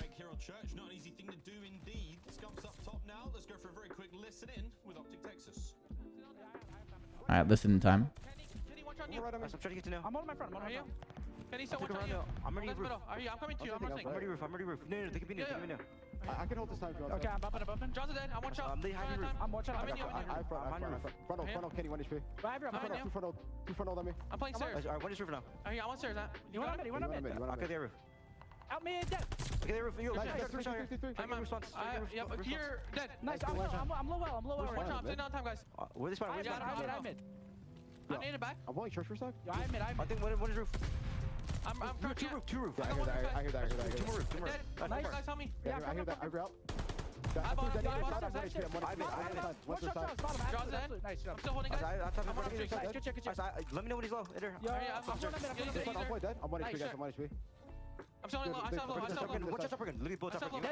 I hear that. Uppergun said more. Octane up to their stairs. Yo, I didn't drop my mid. Kill him. I'm holding low. Our side. Low stairs. I'm hitting one more time. Watch out. I'm gonna roll. He's our hole. Watch out, Brand. Where's first guy? Yeah, I'm holding our hole. 2-0. Yeah, I'm already on you. Oh, Octane dead. She's one more low. I saw their side. I'm seeing anything mid. I'm on you right now, guys. You guys are mid. To our radio. That's fine. Yo, let's play tight set up on you. I'm holding mid. I'll go guard hitting. Go. Yo, I spawned out. I'm coming to get you. I'm coming to you. I'm needing you. It could be their side. I need you, Seth. Yo, you on me already. Yeah, they're targeting you guys. They're gonna be guys. Clean comms is that. So first of all, I'm gonna go back in here and I'll FaZe's coach who did this last year. So isn't it risky detrimental? Ask that question here in like another minute, please. Could you just repeat that question after I'm done talking about this listening? So I'm gonna go back here really quick and just show. So like this play right here, I'm gonna mute this listening really quick. You hear like this time like a Shotzi saying like Shotzi this entire time is saying that he's pushed out on their side. He has their roof. They cannot come roof. Like, you know, like the whole thing. They know what's open. They like everything is precise. It's calm. It's collected. It's composed. Like everything about this optic listening sounds fucking amazing. But my favorite part about this listening is this. After he gets this kill, they start saying like, watch. They get these kills. Now they're like, ready. Right here. They're like, where are they spawning? Like, they're looking for their spawn. They're relaying information. They're trying to get information of small talk of what the fuck is going on, and they're trying to get it quickly. Where a lot of the times you listen to listen-ins, and you just hear, I got him roof. I got him here. I got him there. And then that's it, right? Like, you only hear, like, what you do or what you kill and all that stuff. That small talk of trying to figure out where they're spawning. Did they spawn back here? Did they spawn middle map? Did they spawn over here? Like, that's going to turn the focus of the optic players into the right area of the map. So, like, this is, like, good communication, good comms. Obviously, optic right now being the best team in the game. This is stellar. This is good. I like this. Like, this is what I mean by calm, collective, composed communication of just everything going in their favor. You're not missing call-outs because everyone's screaming. Like, I love this. This was good. This was great. So I just wanted to highlight that. I don't know. I thought that was pretty cool. I think that was a really good listen in that optic. I think they look good. To explain to you why Shotzi does what he does here. Someone asked, like, why doesn't he shoot him right away? So look, he's waiting because if he gets a kill, he doesn't know if someone's off to his left over here, but he's waiting to see what happens in the kill feed because Scump gets 1 and now he's waiting still. He's not going to let him kill Illian there. Scump gets 2 and now you get 3. You know you got 3 dead. He's just waiting to see if anything else develops. You know what I mean? He's just waiting to see if anything else develops. Like, that's all he's doing. So it's a good-ass play to make sure that, like, nothing else goes crazy. Say if someone... So, for example, just to give you a hypothetical. Say if he kills this guy right now, but number 6 was, like, pushed up all the way right here. Illy's not really watching that because he can't. But now number 6 is going to be immediately, like, jump over here and, like, aim here. And it's going to be a pre-aim gunfight that Shotzi's probably not in, like, you know, the favorable position. But now, say he waits, right? He waits. And now number 6 is running to get to the new hill. As soon as Shotzi gets this kill, if number 6 is like aiming in here and gets the kill, Shotzi has a fair gunfight to his left. You know what I mean? It's just a smart play. He knew he had 100% a kill. Obviously, if there is someone to the left, he potentially could have died, but probably not. And he's just like playing it smart. Like, this was a really good play. It's not the craziest play in the world. It's just a smart one. But he's waiting for the kill feed to see what his team does. And as soon as Scump gets that 2 piece, he's like, yo, I got the guy roof. Let's fucking go. You know what I mean? Boom. Done. Like, so really good plays out of him. And, you know, overall, that was smart. And now I'm just going to answer this question really quick before we get back into this. As FaZe's coach who did this last year or so, isn't it risky / detrimental practicing your worst maps versus good teams like you guys do or Optic tried this time? To answer that question, the result of Atlanta FaZe last year was pretty good. So I don't want to say that what we did last year was detrimental, because I'm pretty sure the results speak for itself. Practicing your worst maps. So listen, before we go with this, like, I'm sure I'll talk about this when we bring up the vetoes here in a second, but like, you have to realize, like, OpTic being bad at Berlin, yeah, like, I think they're like 0-3 or something in it right now or whatever. I'm sure in scrims, their standard of bad is still better than a lot of teams in this league right now because of how good they are, right? So their standard of bad for them just means they're not as good as they are on Tuscan or Bocage. So with that being said, like, they want to try and do what they can and get better at it. You want to practice it against good teams. It's actually better to practice it against good teams because you get to see where it really stands. Like, they're 0-4 matches, I know, but their scrim results are probably not as bad as you think. I guarantee it. I'm sure their scrim results on Berlin is probably not as bad as you think. At least that's a guess out of mine. I'm not sure. But regardless, like, you practice your matches against good teams, you can see exactly where it is, bro. The goal for OpTic is not to win Major 1. The goal for OpTic is to not win Major 2. Of course, the goals are to win every major you can go to. Like, winning majors are really, really important, and you want to stay at the top seeding for the whole year. But every once in a while, you want to try and throw those maps in and see where you're at. Like, the goal is to win champs. Like, you could play, like, for example, my point being is OpTic Texas, take a team that's, like, struggling. You know, Paris before their roster changes. Paris was struggling, they couldn't win. Or take the, you know, New York. Like, if you practice Berlin versus New York that can't win a hardpoint, and you win a hardpoint, does it matter? Are you good at Berlin? I don't know. You know what I mean? So it's like, and if that's the only practice you get on that map, like, you'll never really know if you're good. They're still playing for money, though.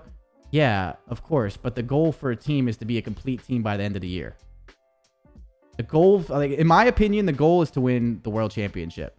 Every other goal is to win majors and obviously win your majors. Like, you're not just going to throw majors, but OpTic's not throwing majors. If OpTic were to have lost this series, it's not the end of the world. You need a large map pool. If you want to win a major, you have to have a large map pool.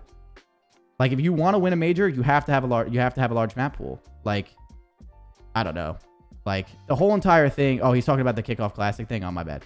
The whole entire thing is, like, you want to be a complete team and you want to work on this. And I personally think Rambo, yeah, what Rambo said is, I completely agree. The same thing for us last year. We won majors, we lost majors last year. If we didn't win champs last year didn't fucking matter. That's how I view it. I mean, look at Atlanta FaZe and MW. We played in MW. We were the first seeded team. We had 2 wins, like, in those little homestand things or whatever the fuck you call them. But we didn't win champs, so who the fuck cares? I mean, bro, we played APOC Hardpoint last year a billion times, and our scrim results in APOC Hardpoint last year were like 100. APOC Hardpoint in scrims last year was our best map statistically, but we were the worst at it in matches because we were making, like, we weren't on the same page in the game plan, so it just wasn't working. And we played it, and we played it, and we played it, and we played it, and then at the end of the year, what map did we win champs on? APOC. Like, that shit is just good coaching out of Rambo and Sender. That's just in my opinion. Like, winning majors is what you want to do, and you want to win everything you do. I understand winning is obviously important, but if we didn't win champs last year, no one gives a fuck about Atlanta FaZe. My opinion. That's how I view it. Like, so I don't know. I personally think OpTic doing this is good. I think this is good coaching out of Rambo and Sender. So yeah, skipping forward.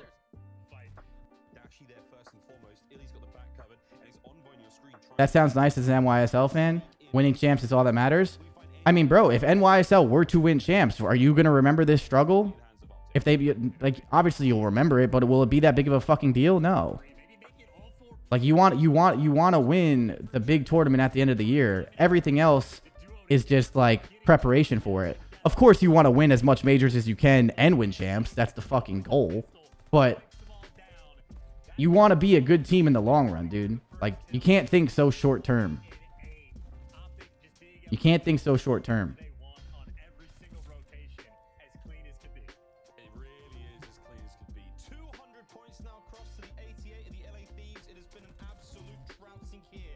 But then again, they get clowned like EG, the team that won World War II. People laugh at Silly and Assault. Do you think so? Because I'm pretty sure if you ask, like, you know, I'm pretty sure every time you ask about World War II right now, people remember that Cillian Assault won champs. Maybe they say it's a fluke. Maybe they say what it is. But at the end of the day, those motherfuckers have the ring and no one else does. Doesn't matter. Like, TK was probably the most dominant team in World War II, but they didn't win. So who cares? I don't know. I think the World Championship is so much more important than winning a couple of majors. So yeah, this entire map, by the way, like, was good play. I skipped forward. My bad. We got off topic. I apologize. But even situations like this, I'm pretty sure, like right here. So like, look, like in this listening, like even like, look at this. This is like what I was talking about. Like, bro, Thieves played this pretty well, and they go through middle and they win their gunfights. Like, look, 1, 2. Like, it's a 2v4. You got someone pinching from this side. You got 2 people middle. Everything's going in your favor, and they just get gunned down. Like, this first map, it just looked like they weren't winning fights and shit. Like these 2 guys on these headies just gun them down, and they can't get the trade on them, and, like, you get 2v4'd. You know what I mean? Like, that's just, it is what it is. Like, plain and simple. Like, I just don't think LA Thieves, like, you know, brought the gunny this map. On top of that, being OpTic being so fucking good. OpTic's playing really well. And even if Thieves was playing well, they couldn't really capitalize on any things that they did well, like situations like that. So they lose it. You know, OpTic's a scary team when they're firing on all cylinders. So there you go. GG's for the first map. Desert Siege. So yeah, this is what we were talking about. So is there vetoes here? So what we were talking about the vetoes, it's like, yeah, so OpTic gets rid of Gavutu and LA gets rid of Bocage.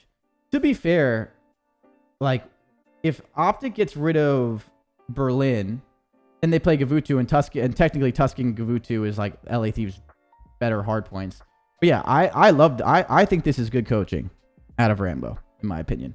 Rambo said, I won't be satisfied unless we win champs. I mean, that's, again, like, I can tell you personally, everyone has their own opinion. Everyone, you know, thinks how they think. You guys can disagree with me.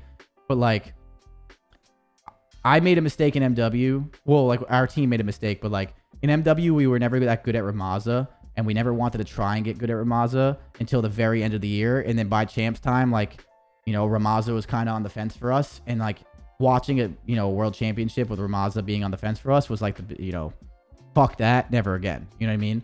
Like, if last year with how good my team was, speaking from we won Major 1, 3, 4, and then champs.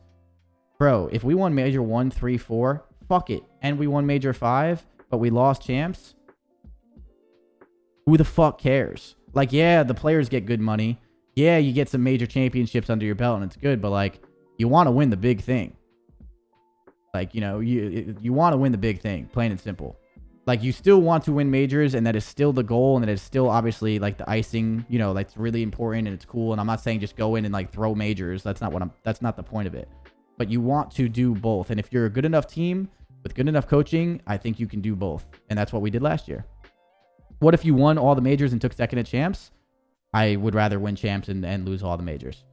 Winning champs, in my opinion, is the most impressive thing, because at the end of the year, every single team is the most prepared, the most practiced. They've had the most time to learn the game. It is the best of the best of every single player's ability and coaching staff at that event. If you win that, in my opinion, I think champs is better. I used to disagree with this back in the day, and like, you know, my AW run when like we won champs in AW. People still say I'm a world champion in AW. Like, you know, even though we were probably not the best team throughout the year, but you still remember that. Like, but I used to say back then I'd rather have won more majors and then like not won champs. Back then, I personally completely disagree with what I used to say, and especially now with how competitive things are and how serious things are.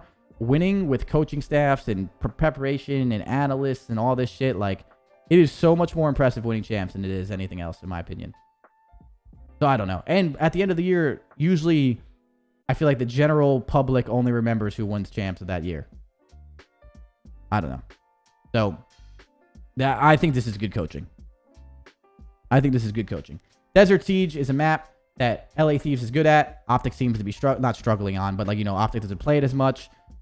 We see kind of what happens there. We'll get into that in a second. And then, yeah, Berlin Hardpoint 2. Leave it in. See how they play it. See what goes on.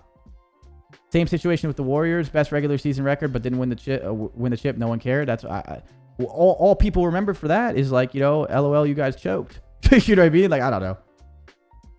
I think I don't even think there's an argument to it. Everyone can have their different opinions. I just won't ever, like, I don't know. I think with how Call of Duty is today, winning champs is so much more impressive than winning major 1, 2, 3, 4, or 5 or anything. So just fuck majors in a player's opinion? No, because majors are still important and you're putting your heart on the line. You still want to win. Like, majors are important, but they're all a learning experience too. There's a line to that. Like, I feel like you can't just say like, oh, just throw majors and don't care about them. Like, that's not what I'm saying. I just think this is good coaching. And especially because this, first of all, this isn't even a major. This is a major qualifier. This isn't even like a LAN. Like, they didn't do this in like a winner's final of a major. Like, I don't know how we're getting fuck majors out of what I'm saying. I feel like it's pretty much like, I don't know.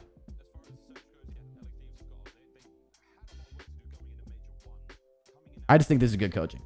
I tipped the coaching staff of OpTic Gaming for doing this, and like then the OpTic players for doing this with them, obviously agreeing.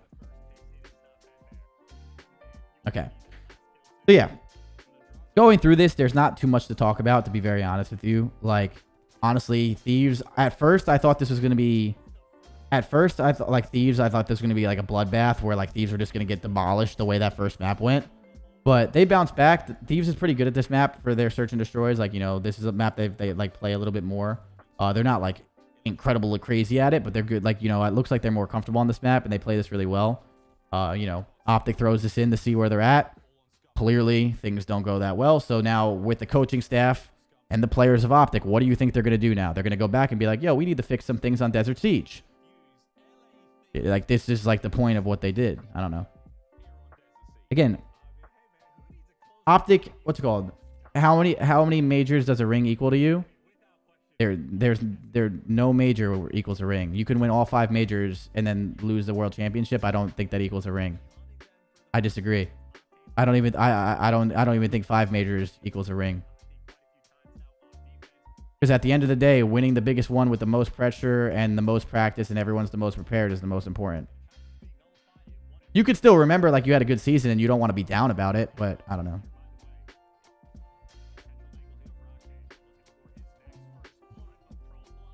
Like, I don't know. Is OpTic overrated? What? OpTic's the best team in the game right now. Majors are still important. I don't know how this is so hard to... I feel like this is like an easy conversation that's just becoming harder than it has to become. But yeah, this map was just a blowout. So to the point of what we're talking about, since this seems to be the big topic, what do you think OpTic is going to do? Like, OpTic is still a really good team. Their bad maps are still going to be better than a lot of teams because of how good they are. They're going to go back to the drawing board and be like, yo, we got 6-0 on Desert Siege. Not the end of the world. Let's figure it out. Even if OpTic loses this match, it's not the end of the world. Do people forget that OpTic went 0-2 to start their last qualifier of Major 1 and they won it? Like, I don't know. Like, I feel like it's just so easy to comprehend. So then, yeah, Tuscan Control, we're going up to next. So obviously, OpTic gets Team A. They win the coin flip. And this is actually huge. So this is actually huge in this series. Tuscan Control, you know, might as well just skip the map. You know, key to victory. There we go. But, what's it called? Tuscan Control for OpTic. We're going to watch this. We're going to break down a little bit. This is just a really good map for OpTic. And I think right now what's setting OpTic Gaming apart is their control. I want to say they've lost like 1 control this entire year, and it might have been at the kickoff. Have they lost a control in regular season? Like since the kickoff started? Have they? Let me see really quick. Major, bang. Have they lost a control? They lost 1 in qualifiers. So they lost 1 Tuscan Control in qualifiers. Okay, so they lost one Tuscan Control in qualifiers. So yeah, the biggest thing that right now that's setting my OpTic apart is if you hypothetically do like, you know, vetoes and stuff. If you're you're taking the best teams in the world and they play each other. OpTic takes their map. LA Thieves takes their map. You go 1-1. LA Thieves takes their map. OpTic takes their map. You go 2-2. What decides the series? This map right here. This control is what's setting OpTic apart right now in the sense of like they're really good at the other two modes, no shit. But like when you're playing a really good team, a lot of the times like you're going to have a map advantage on them. They might have a map advantage on you. It's not always how it goes, but like it is what it is. This right here, it set us apart last year. It set us apart last year in Cold War, in my opinion. It's setting OpTic apart right now. Like this right here, this map, this control mode, even on Gavutu, they're good at both of them. Is the reason why OpTic is doing what they're doing. So this is like super typical out of OpTic for how they're playing control. We're going to watch it, break it down a little bit. But that's like just the big thing for these guys. It's like, there's no weakness. There's no sign of weakness right now on OpTic when it comes to control. And that's how they're going to always like, be able to muscle out a series. So this is like a big focus for me on this OpTic team of how well they're playing on that. It's just like really impressive. So this is good stuff.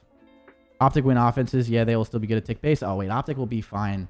Bro, tick base will help some teams on offense. But at the end of the day, the way OpTic's playing controls, I think they'll still be good because they're still really good at their defenses and stuff too. So I don't think I think they'll be just fine personally. Is FaZe the second best control team? If it's Tuscan, I think we might be the second best control team. If it's Gavutu, we're definitely not. Like the problem right now is we have a sign of weakness in the sense of our Gavutu looks weaker than our Tuscan, where OpTic doesn't have a weakness. Like if you veto Tuscan versus OpTic, they're 3-0 in Gavutu. You know what I mean? Where right now our weakness in the sense like to the statistics that you could find online is our Gavutu. You know what I mean? That's like what people say about us. So like, I mean, I'm just gonna be honest. Like right now, like OpTic just looks better at control than us in that sense. So it's just like that shit's important. All right, so let's watch this. Let's watch this map.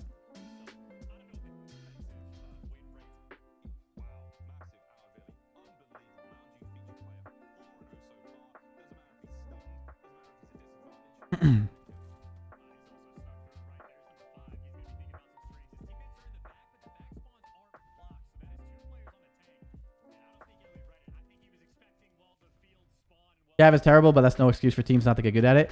Yeah, I was gonna say, yeah, Cav's not the best map to watch and play, but at the end of the day, like, that's no excuse. Like, this is your fucking job. You got to figure it out. You know what I mean?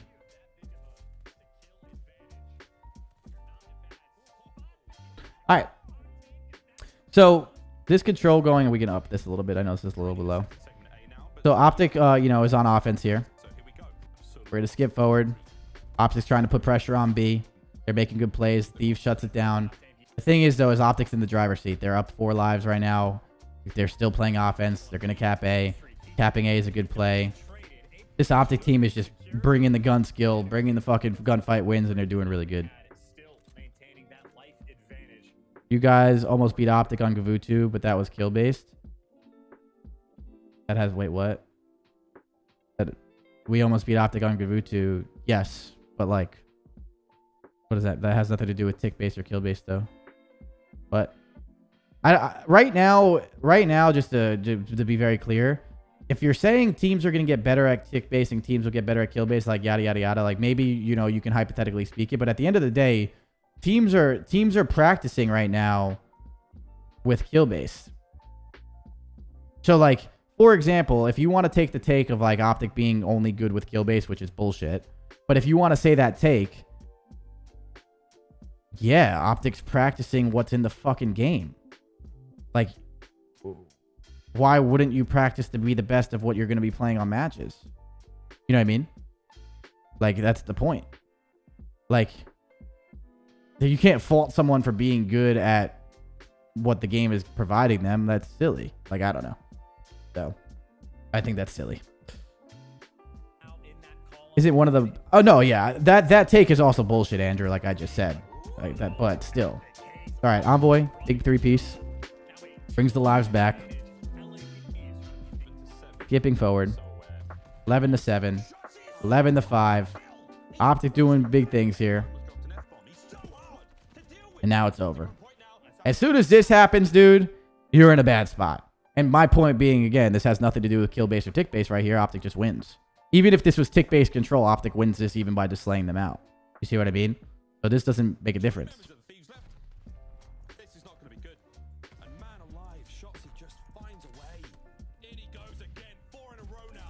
Have you done anything to prepare for tick base? Yo, tick base control is not going to change control that much.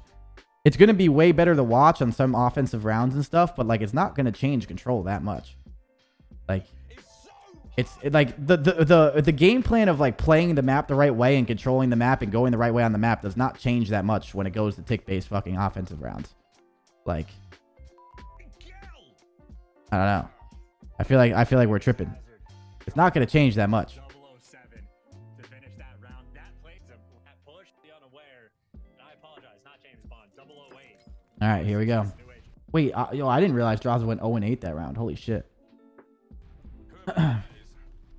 That sucks. Yeah, he had a rough map, right? Didn't Draza have a really rough map? First blood there from Illy. Envoy, though, picks up at least one top church site. This is going to keep the pressure up now for the LA Thieves as they slowly capture A. Solo cap right now for Octane. Big wins again from Envoy. That boy had his Weetabix today. That's one for the Brits back home. AKA at the Breakfast of Champions. And he's feeling... Wait, Octane too? Him and Octane had 8 kills? Oh, really? Wait, you're telling me Octane gets 3 more kills after this and that's it? That's what you're telling me? One top church site. This is going to keep the pressure up now for the LA Thieves as they slowly capture A. Solo cap right now for Octane. Big wins again from Envoy. That boy had his Weetabix. Jeez, bro. That's a rough one. AKA at the Breakfast of Champions, and he's feeling damn fine thus far. I think for a second he juked the kill cam, but Optic honestly not like super responsive to it, so they're just going for a more traditional setup. But this is where the flank comes through. Finds the first, but it looks like Thieves are sort of playing for the middle of the map, maybe trying to... Optic's doing a good job of always having map control in the middle of the map and like, you know, like the left side here by P5 and everything. He comes off this life and at least goes on a 2 spree. Now an opportunity for him to start to slay. Optic's just in such a good situation right now because they won that offense. And winning offense just puts you in such a good spot when it comes to lives and just in general. The slow cap still continues as Envoy is going to finish the job over on A. That's going to give an additional minute of time to work with. That's a lot of time. LA Thieves with a life lead. And here we go. Draza, what more have you got?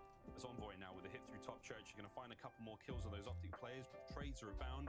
You don't have a full force, full strength now for the LA Thieves to try to hit the B point, but we're going to give it the old college try anyway. Here we go. Envoy's going to find one. Octane doesn't know where to look, frankly, as Shotzzy continues to be a ghost here on Tuscan. It's just another dagger, right? As soon as Scump wins that gunfight on Draza, well, part of the lane is open for Thieves. You have too many things to look at, and you end up getting flanked. Oh shit, run, Illy, run! At the very least, they've cleared house. They got everybody geared up towards P5, but even then, players just getting picked apart, whether it's Dashy on the cross through a window or Shotzzy up top church making plays. Bears potentially number 4 in a row, and, well, he's behind enemy lines. This is such a good play out of Shotzzy, dude. This is such a good play out of Shotzzy.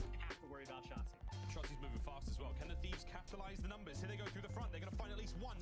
Trades are through. Shotzzy's getting involved on the back line. The pinch is good.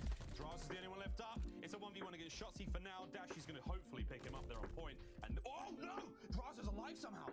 Scump's now going to try to find it as the Alaskan assassin has somehow managed to slip away. And oh baby, Scump brings him down. It's just like Shotzzy's doing such a good job this entire map, just being out and all around and all over them. It's just like so annoying to play against. And like when Shotzzy's doing all this too, he's being able to like with how good their communication is, he's relaying information of like where they're going on the map. You know what I mean? Like when Shotzzy pushes out this side, he's saying, yo, they're all going middle and right. I'm going to pinch them. Then he pinches them going middle and right. If he pushes out this side, he says like, yo, they're all going left roof. And then everyone else is able to focus off left roof. Like, I think it's underrated how good Shotzzy is at the sense of like not even like his kills and his skill and all that other stuff. It's just the fact of like how he plays in his play style is relaying information of like to his team of like where the other team is going. It's just like such good plays out of Shotzzy, dude. Continues to play comfortably. He's always responsible for P5, whether it be hardpoint. It's just map presence, dude. Shotzzy is just so like making such good plays around this where it's just making this Optic team's job so much easier. And then obviously Optic's so good where their other 3 players are stellar, like just really good at the game, so it just makes it perfect.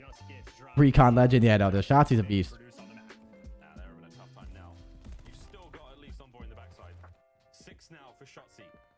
Yeah, dude. Yeah, so we can back up. Jesus, dude. Oh, he missed his movement. That's rare. So again, now, like, again, he's just saying, like, yo, they're all going left. I have it right, guys. You know what I mean? ROKKR on top well side. It's Envoy with a kill. Up next is And now here he comes again, dude. You see what I mean? It's such a good play, dude.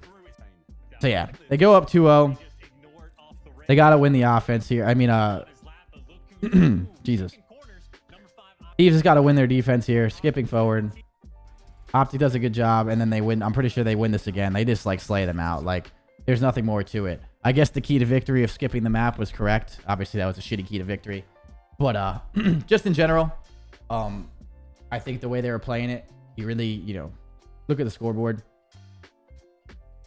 Like, this is just, again, OpTic being a really good team. OpTic's firing in all cylinders. And if you have an off day, even when you're LA Thieves or any good team, if you have an off day versus one of the best teams in the world, it's going to look like this. Like, we've seen this happen before in plenty of times throughout Call of Duty history when it comes to the fact of, like, you know, you play two good teams play each other, and sometimes, like, maps like this happen where people just get shit on. Like, it's going to happen. It was a shit key to victory, but was it wrong? I guess not. That's what I'm saying. I guess it wasn't wrong, but that's not an actual key to victory. But regardless, yes. This was a great, like, you know, good play out of them. Again, they just, like, were not slaying at all, winning their fights. I'm sure, like, there was more to it, and they just kind of got shit on. So, that's tough. RIP. But then here we go again. You know, Thieves looks like they're about to get absolutely beat down, and then they show some life again. So, here we go. So right now, this OpTic team is what? 0-4 on Berlin? Am I correct to say that? Let me go look it up. So this OpTic team right now, in matches only, are 0-4 in Berlin. So they're 0-4 in Berlin. They leave this series, they leave this map in versus LA Thieves. And also really quick, just to you know, go back to the whole like veto thing. LA Thieves also doesn't play Berlin very often. They're 3-0 in it, but like they veto it a lot. You know what I mean? So they don't get to play Berlin very much.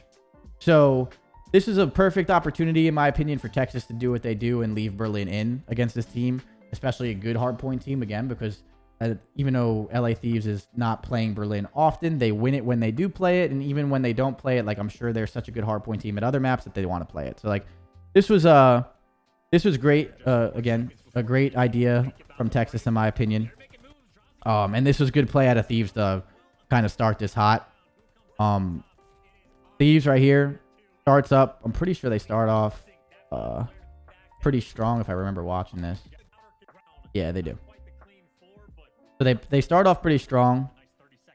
So like right here, they have scrap time, and then they end up getting this next time too, which is huge. And it all starts with this rotation. Right there, that's a huge kill on Shotzi. These kills from Draza right there are going to stem to this. This P2, you can come from either side. As long as you're inside of it, you can usually make it work.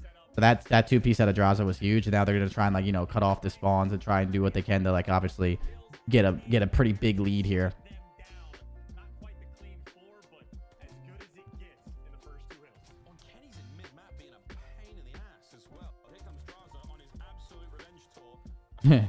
Yeah, Draza's definitely playing for some revenge here after the last map.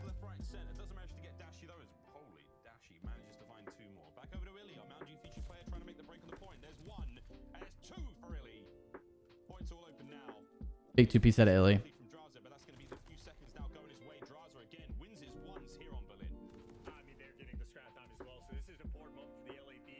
Oh, good timing. There you go.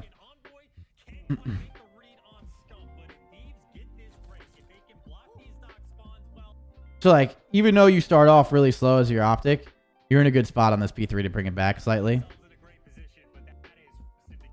Skipping forward, they get fire control.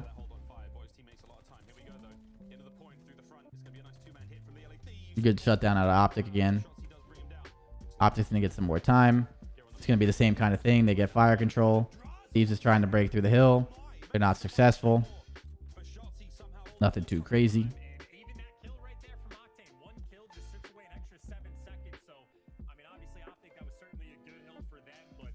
See what happens here. Yeah, Scum's timing right there was pretty nuts.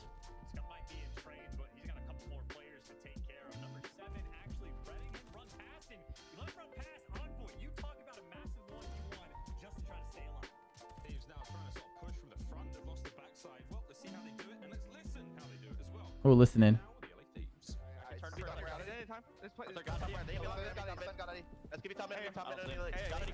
Gotta be Brandon. I'll see a guy. Brandon, Top warehouse or top. I can't see that. Top. Last shot, Ellie. One shot. Miss that time. To the left. Laying down. Not moving. Not challenging, bro. I'm I'm dead. All right, two on top. Far left, Brandon. Or Illy. Laying down. Back left to Phil. All right, don't get funneled Around the red. Check out number 3 right now. Is it Shotzi? Of course. Look at him, dude. Really quick, if you just hear this listening, he says Brandon and Shotzi. They know they're missing Shotzi, which is also really good comms at LA Thieves. It's too old. Yeah, too old. Too old, yes. I'm out, dog. I'm trying to look top warehouse. Fire, Shotzi. Now we go low fire fast. Top fire. Alright, Illy's on. Pushing glass steps. I spawn close mid, bro. I spawn open mid. I'm looking down hill. I'm nailing left top. I'm nailing left time. Illy is Yeah, deep left Brandon. He's on the behind time dead. Good shit. One dead long. Where's the guy? Brandon. Doc tank. Hey, one time. Illy open. Illy a little weak on time. Alright, open Brandon. Last year. Hard pick those. 3 sets. Alright, I'm left. Listen, I'm picking it. Take your steps. Little weak. Live. On Secret steps. Live. On secret steps, sir. On top. Ender dead. Yeah, 5 top 3. Last step. Open top 3. One shot. I'm in top 3. I'm helping you top. He just left top. Left side top dead. Top 3. Hey, flip. On old Brandon. One shot time. One shot old. Missing I set. can't sit again on top, bro. Fight this old time. Yeah, Fight this old time. I don't know though. You're not telling me though. He went. I got one. I'm nailed. Touching that weak. He's there. Side Here. like front library. He went for yeah. He went for a library. Oh, yes. I get a pinch. Yeah. Give me top 3. Looking at On the glass. I don't see anything. I want top 3. I'm holding. The guy. I don't see top 3. Yeah, I don't see him. Where's library, bro? Library. I'm playing fire. I'm DP3. During their listening chance, our lead has dissipated. A far closer Berlin hardpoint here. So definitely a closer Berlin now, obviously, like he's saying. A lot of it just kind of stems from like going back to like break down the gameplay. First of all, I thought their comms sounded pretty good in my opinion. I don't know if you guys thought. I thought they were good. They were talking about like, you know, who they're missing. The small talk was there. They sounded fine. Thieves usually sounds pretty good Thieves usually sounds pretty good. They're a pretty composed team. You know, it is what it is. But just backing up to what we were talking about before. So like watch like this whole rotation. So like right here, we were saying how like this P5 seems like a scrappy hill sometimes, but you can really trap people back here. So let's see what happens. So this guy spawns P1, and then like yeah, they don't realize that they kind of got parallel spawns right there, and they just get flipped because of it. Like that number 6, which was Draza, spawns fire, and he spawns P1. Like he didn't realize that they spawned there with him. They had no glass control, so they were able to like get through this. Because this next hill is really important in my opinion. Like when they flip out like this.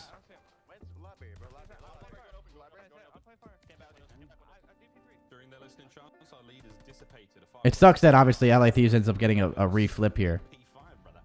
Well, I mean, the P5, that is one of the best we have seen this year. LA Gorillas have a couple setups, but OpTic basically just did that from the reverse side, and Shotzi is causing all sorts of problems. Like OpTic does a good job of flipping, and then they get reflipped, and then they make this hold a lot harder for themselves. Still possible, but a lot harder. They're getting all the gunfights right now, which is good. This is really good if you're OpTic now. You're getting majority time in this hill, and you're still spawning over here. Like, this is good because you can trap the shit out of the back here if you play it right. Let's see how this goes. So LA gets the scrap time. They're going to push through. This is good. Yeah, they flip them actually too. But Thieves plays that really well. Those gunfights go in their favor too.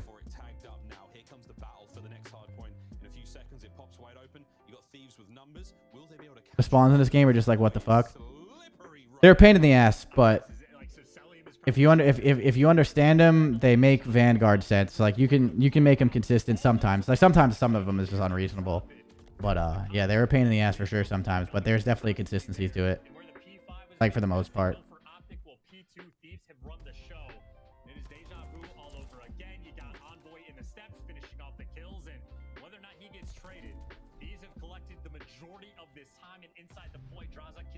Shotzi said they never lose it in scrims, but are 0-4 in the league.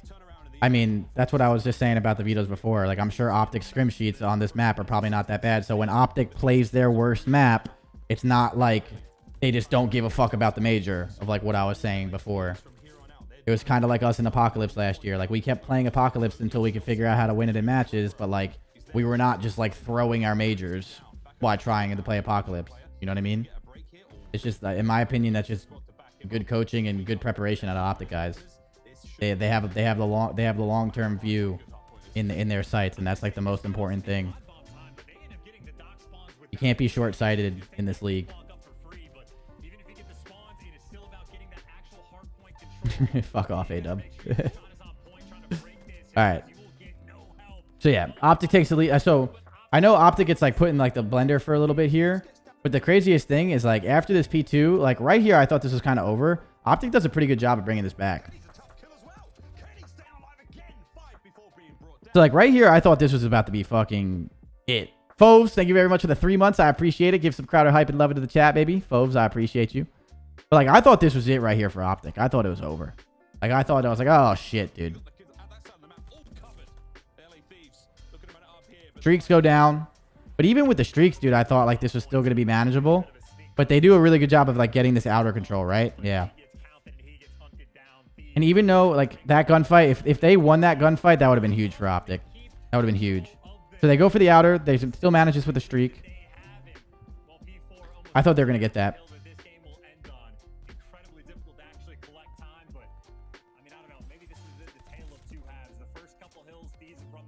They're doing a good job of keeping this hill white from like, you know, what it was, how it was situated before.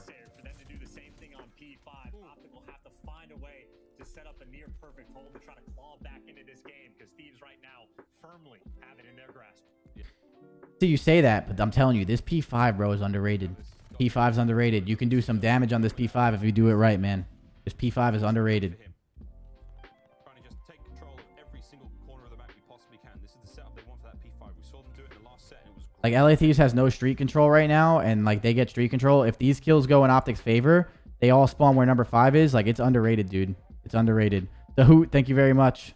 massive comeback from them there. Can they do it again? Smack bang in the middle of the map. Very, very open position. As trades are abound. I hate that all the arrows like lose the number sometimes. Automaton in hand now. These boys are going for it. Swinging for the fences here. Trying to keep this one going. Nice shots again out of Kenny Johnson. Like from where LA Thieves is right now, it's hard for them to get a lot of time. Too much time if you're OpTic, but you gotta find the time yourself. So again, like OpTic keeping this hill like kind of looks like white is not that bad for them, but they obviously have to start getting points. This is the key right here, dude. Go, go, go. Ah! If he went left instead of right. There you go. Go back. Yeah, I'll just say go back. This is where, like, you know, LA Thieves, like, this is, like, good. This is really good for them. Oh, no.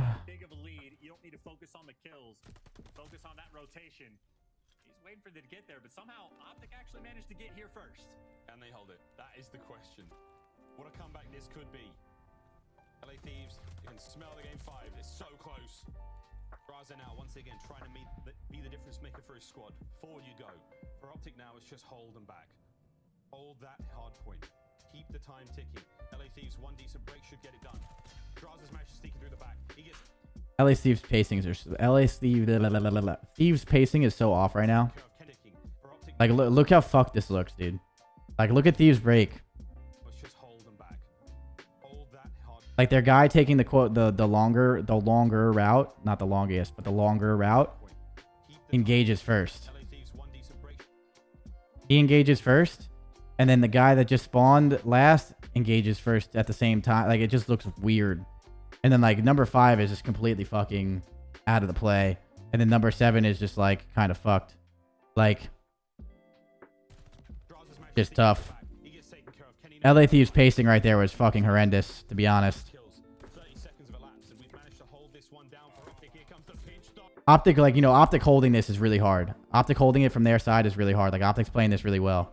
The fact that they're holding this was like, LA Thieves fucked that break pretty bad.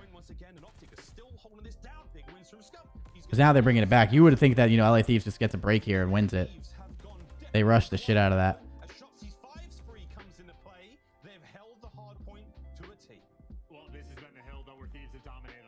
And then again, they do a good job of rotating and give themselves P2s. I feel like the P2s for LA Thieves, like, were the reason why they won this map.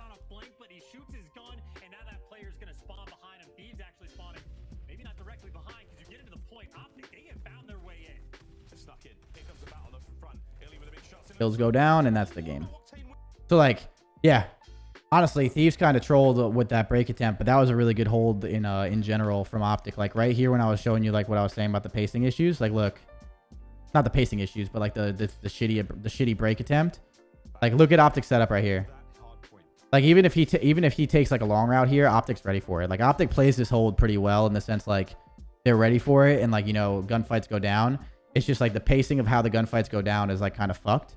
So OpTic plays this well, Thieves plays this bad, and OpTic takes full advantage of it again. So like this was a closer map. OpTic brings this close, and again, you know, this is they're trying out a map that they're good at scrims and not making it work in matches, and they go back to the drawing board. So it is what it is. But this was all good play, and then they win. So Thieves obviously make it work. They're fighting for their goddamn lives. I can't believe this went to the last series like that, just because like the way that like some of these maps were going. And then we got Tuscan SND.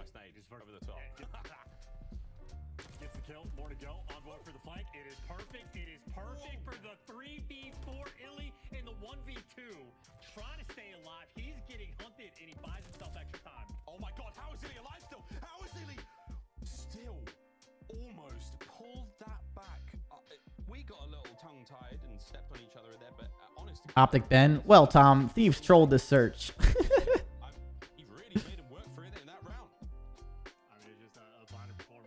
I don't know, dude. This search was weird. That last round, I think it was the 5-5 round that I'm thinking of right now, was fucking weird. I will say that. That was an odd round 11. It just looked like Thieves had no plan in that last round 11, if I remember correctly. But we'll get there. We'll watch this entire map together. We'll just watch this entire map.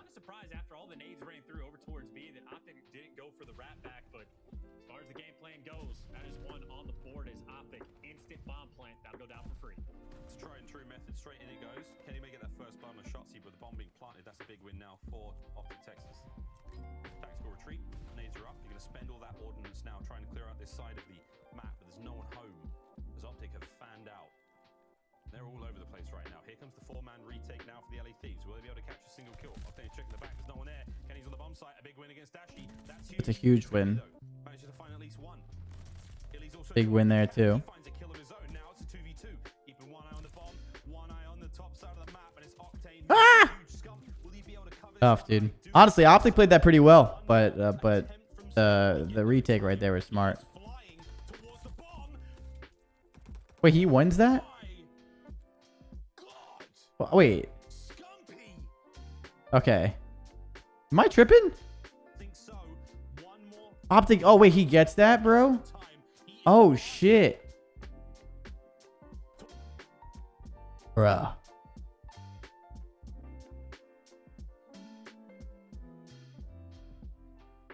Bro. Fucking wow.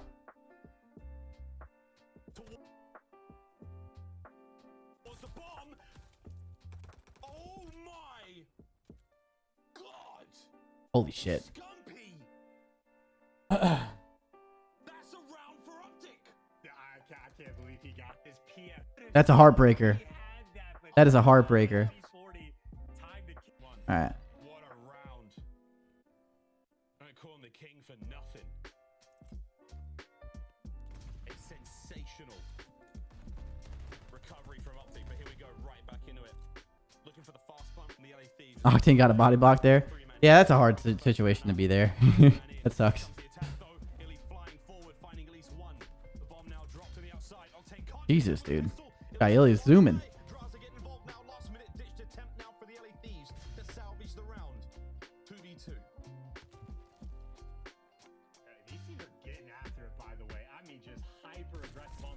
Sheesh, dude. You know he shoots straight. The chow hasn't come through. P40 as well. He's gonna plant that bomb. Dashi might be able to catch him. Dashi can catch him real quick though. How fast will he spring into action? Solid. I mean, I like the way OpTic played that defense. Like in the sense of like they were being aggressive there too. Defenses can be a pain in the ass in this map sometimes, so they played that pretty just well. Obviously, it goes down to a 1-on-1. But this match is just fucking crazy, dude. Oh, rough. Nice. Might not exactly be his, but he'll take it for now. That's going to be a 2v3 now. Illy and Dashi in a bit of trouble.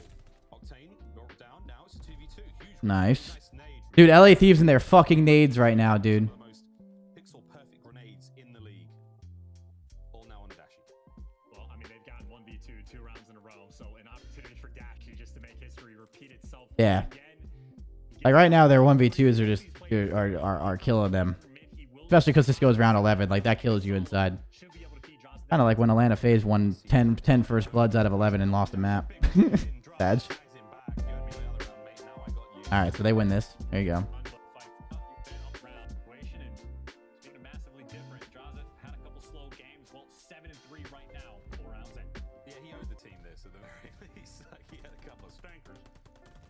Wow, bro, Shotzi, dude. Dude, Shotzi gets away with fucking murder right there, dude. And then he oh, wow, they're so lucky he didn't get a fucking 2-piece, dude.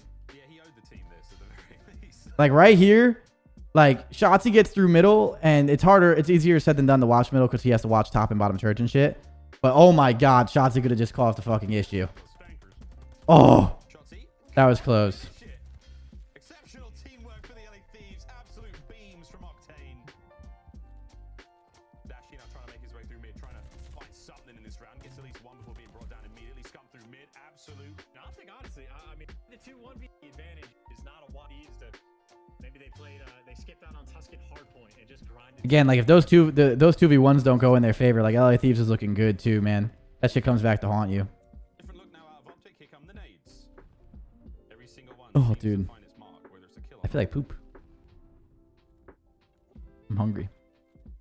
You can hear the explosives crash around here on Tuscan. Over in the distance, the concussions now coming through. Patience is the name of the game. Illy's on the flank though. Here comes the first gunfight. Envoy springs to life. Nice. Gets it. No trade. Very nice. LA Thieves with the advantage. And now OpTic are trying to make them. He actually rat backs, but that might be a blessing in disguise. Instead of getting overwhelmed and potentially losing the gunfight, you just trust yourself with a 4v3 retake turn to make that attempt. Humble young man, and here it comes. Shotzi. Oh no! Kenny finally picks up the pieces, but now it's a 2v2. Shotzi somehow picks up both of them. Scumpy's gonna find one more in the front. Kenny's last player left alive. 1v2 now for Kenny. No. I don't know. What do you guys think of that? What do you guys think of that round? Coulda, shoulda, woulda. Yeah, exactly. I mean, if you win those 1v2s, exactly. You guys know how I said that in my FaZe match. Like that's not an excuse. Like just don't choke the rounds. What do you guys think of that? Curious. Like they have all of this position, so they know they're either P5 or like middle of the map right here, right? Like it just seems weird. I know they don't want to give up A, but they kind of just stand still and just give up B. And like, I don't know. You trust a 3v4 retake for sure. Like, I understand why. Like, exactly. If Shotzi doesn't get that 2-piece, it's like, you know, it's unfortunate timing. But it's just like, I feel like they give up so much. I don't know.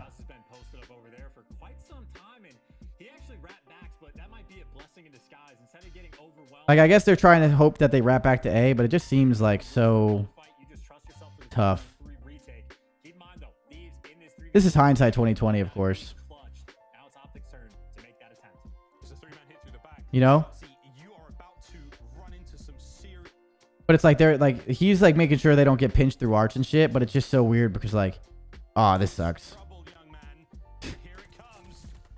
Oh man. That sucks, man. I mean, Shotzi just makes a really good play too. But like giving up that B, like that retake is not as easy as it seems sometimes, especially because like the way they were playing that. But Shotzi just gets a 2-piece too, so you really know that's more tippable out of him.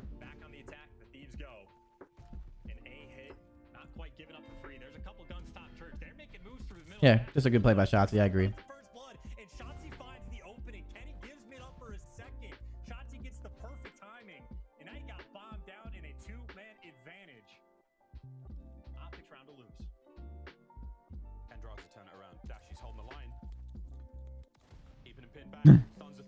Back and forth, back and forth, back and forth.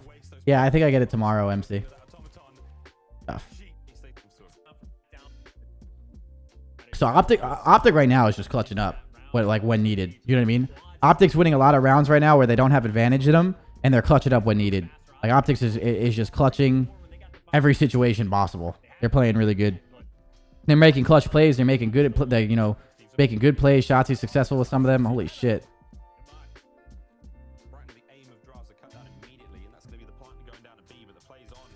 So again, another 3v4 retake. This time they win that gunfight, which makes it a lot easier.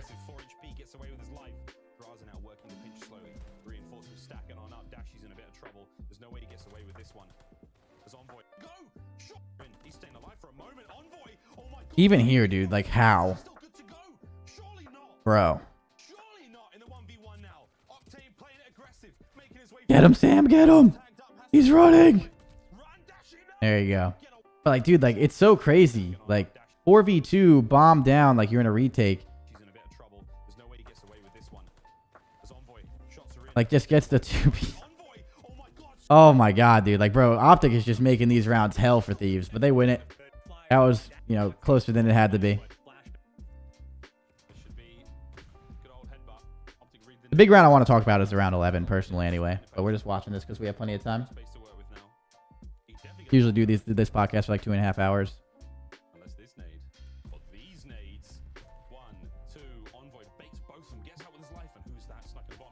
Tough.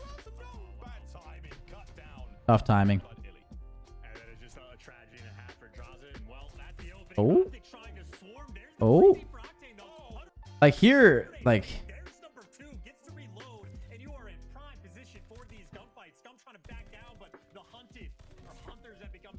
Whew. Again, another round with advantage where it's like, holy shit. But that was good plays. Thieves like challenging that together and stuff was fun. All right. The last 2 rounds go OpTic's way. Obviously, we all know this, but yeah, Sam was playing well this map.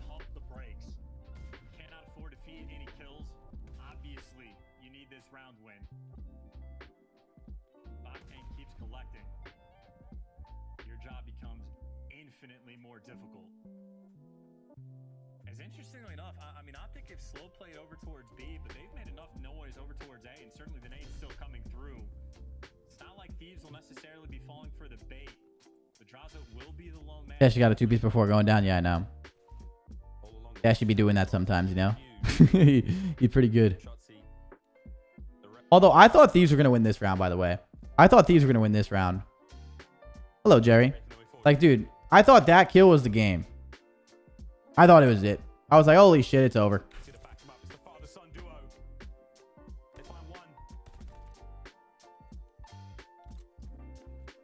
Tension now settling across the map.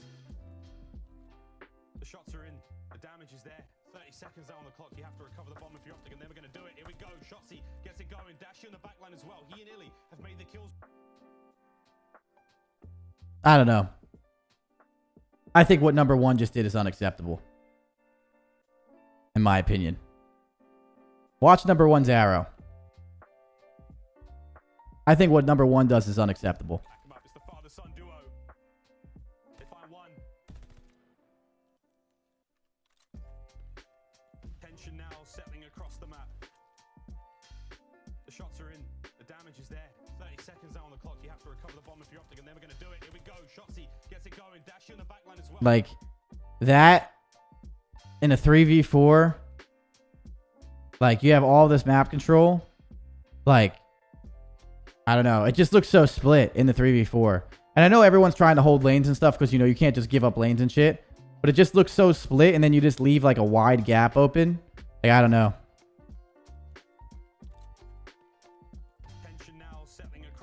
Like, he shoots. They know he's on the bomb. Like, they know he goes Church Alley, but it's just like, I know he's looking for him, so it's, you know, it's easier said than done kind of thing. But like, 8's doing a whole lot of nothing right now because like he's like still making sure no one pinches. It just looks weird. Of course, we know where everyone's on the map and they don't. But like, with that 3v4 and the bomb down on B, I feel like you just know like majority of what's going on. I feel like you got to try and get together and stuff. Like, I don't know. That shit just sucks. Like, that round is a killer. That round is a killer.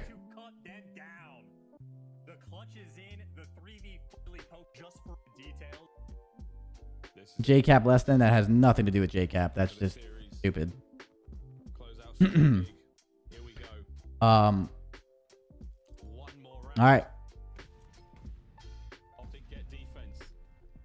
So this is the confusing round for me too. This is another round where I was like, what the fuck, man?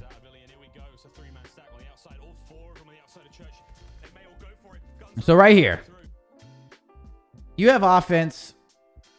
Like, you have offense, they have defense. Like, technically, you're, you know, like, you're in the driver's seat in the sense, like, having offense on this map, in my opinion, is a little bit better. Like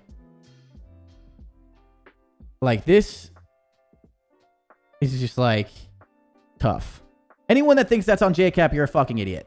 Sorry. It's just, that's the end of that conversation. Like, dude, this is, like, crazy because they, like, don't do anything back here for such a long time. And then Draza gets, like, this top middle control. Like, I understand that you think OpTic might be all set up over here. But, like, with Draza having this map control, I feel like you got to try and throw some kind of information, shoulder or something of the sort. I know it's, like, a lot, you know, shouldering this game, you can get fucking smoked. But, like, it just looks so weird that they just leave the bomb here for so long and no one on Thieves makes a move. Like, there was just, like, I don't know what the communication here is between this team, but, like, there's just no, like, no call at all. OpTic Texas making their way through the backside of church over towards B. Draza once again the lone man on watch. Like, that's a little shoulder right there, right? You're getting some little shoulders. And then Draza's in their base, so it's like, yo, Draza's like, I'm in church, I'm in church. It's like, I don't know. And then, like, they're still looking around. And now they could make this call to move. And, like, it's just, like, I don't know. The difference between this round is, like, if you go back, OpTic was just quick to make a decision and go together. And LA Thieves was just way too late. Like, LA Thieves is just, like, trying to hopefully that OpTic pushes through and they get, like, kind of lucky. Or it's, like, OpTic made a decision. And they did it. And it worked. Of course, like, if LA Thieves make a decision and they run back here and OpTic dies, they're probably pissed about it. But OpTic just makes a decision together as a 3 and they make it work. Like, watch their arrows. Like, this just, again, looks so hesitant to do anything. All on the same page. Collectively, as a unit. If you lose this, you lose as a team. You know what I mean? You win as a team, you lose as a team. Like, OpTic made a decision where, like, we're going out trying here. We're going to try and do, like, whatever we can. If we lose this, at least we fucking made the decision and we lost, like, with that decision. We'll talk about it after. This just looks like, I don't know what to fucking do.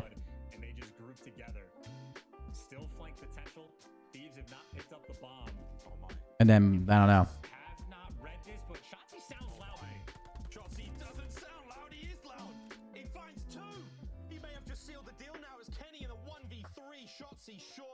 Like, that's just tough. And then obviously OpTic wins this. So that's that match. It's easier to critique a decision than have... That's what I mean. It's easier to critique a decision of just like, yo, that was just a fuck. Like, imagine I think Shotzi made that play call you guys were saying in my chat. You know, Shotzi makes that play call and then they lose and they're like, Shotzi, what the fuck was that, man? Like, we can't do that. And they're like, yeah, you know, like, maybe next time instead of wrapping through B, we hold or something, like, whatever it is. But it's like, it just didn't look like there was any decision there from Thieves. I don't know, though. That's all hindsight 2020. And of course, we can see how OpTic's playing and they can't. So a little easier to be critical from the outside looking in. But it definitely just looked like OpTic was way more decisive in that situation. I don't know.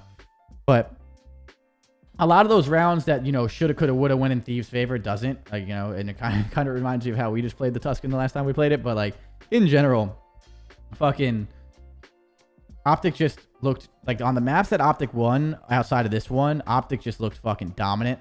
And then the maps that they lost, the Siege, they got smoked, which it happens. But it just, the map, like, you know, that Berlin was close.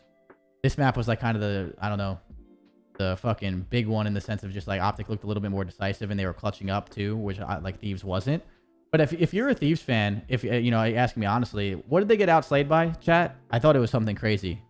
What did Thieves get outslayed by in this match? You guys know? They seem more like a vibey team than a blame game team. Who seems like that? OpTic? 60 plus, 70-ish. 60, 70. So if you're an LA Thieves fan and you got outslayed by 70 kills and this is your scoreline, round 11, last map, you got to think like you're definitely confident that these guys got a lot of talent. If they, they shoot back a little bit more, maybe those 2 maps that they got absolutely smoked in are a little bit closer. They might still lose, but it's still not a terrible series out of LA Thieves, but it definitely does suck getting mega outslayed like that, because that's also scary in the sense where like you can get outslayed that poorly. So it's like there's 2 ways to look at it. It's like you're happy that it went round 11 last map with how bad you guys played in the sense of gun skill. But the fact that like you were able to get outslayed by that much is also scary sometimes, because like shows you how good OpTic can really be on your off day. You know what I mean? LA Thieves is still a good team. I wouldn't be like freaking out. Again, I think they're completely fine. They lost to the best team in the game right now. And then in general, like they still look really good. And then they also lost to London. Even though London had a sub, I think that London team is still very good. So I wouldn't be freaking out if I was LA Thieves, but they definitely need to fix some, mistakes and stuff in their practice. And I'm sure they will. That was just a good series to watch. That was a fun series to watch, obviously, when you were watching it live. And that's about it.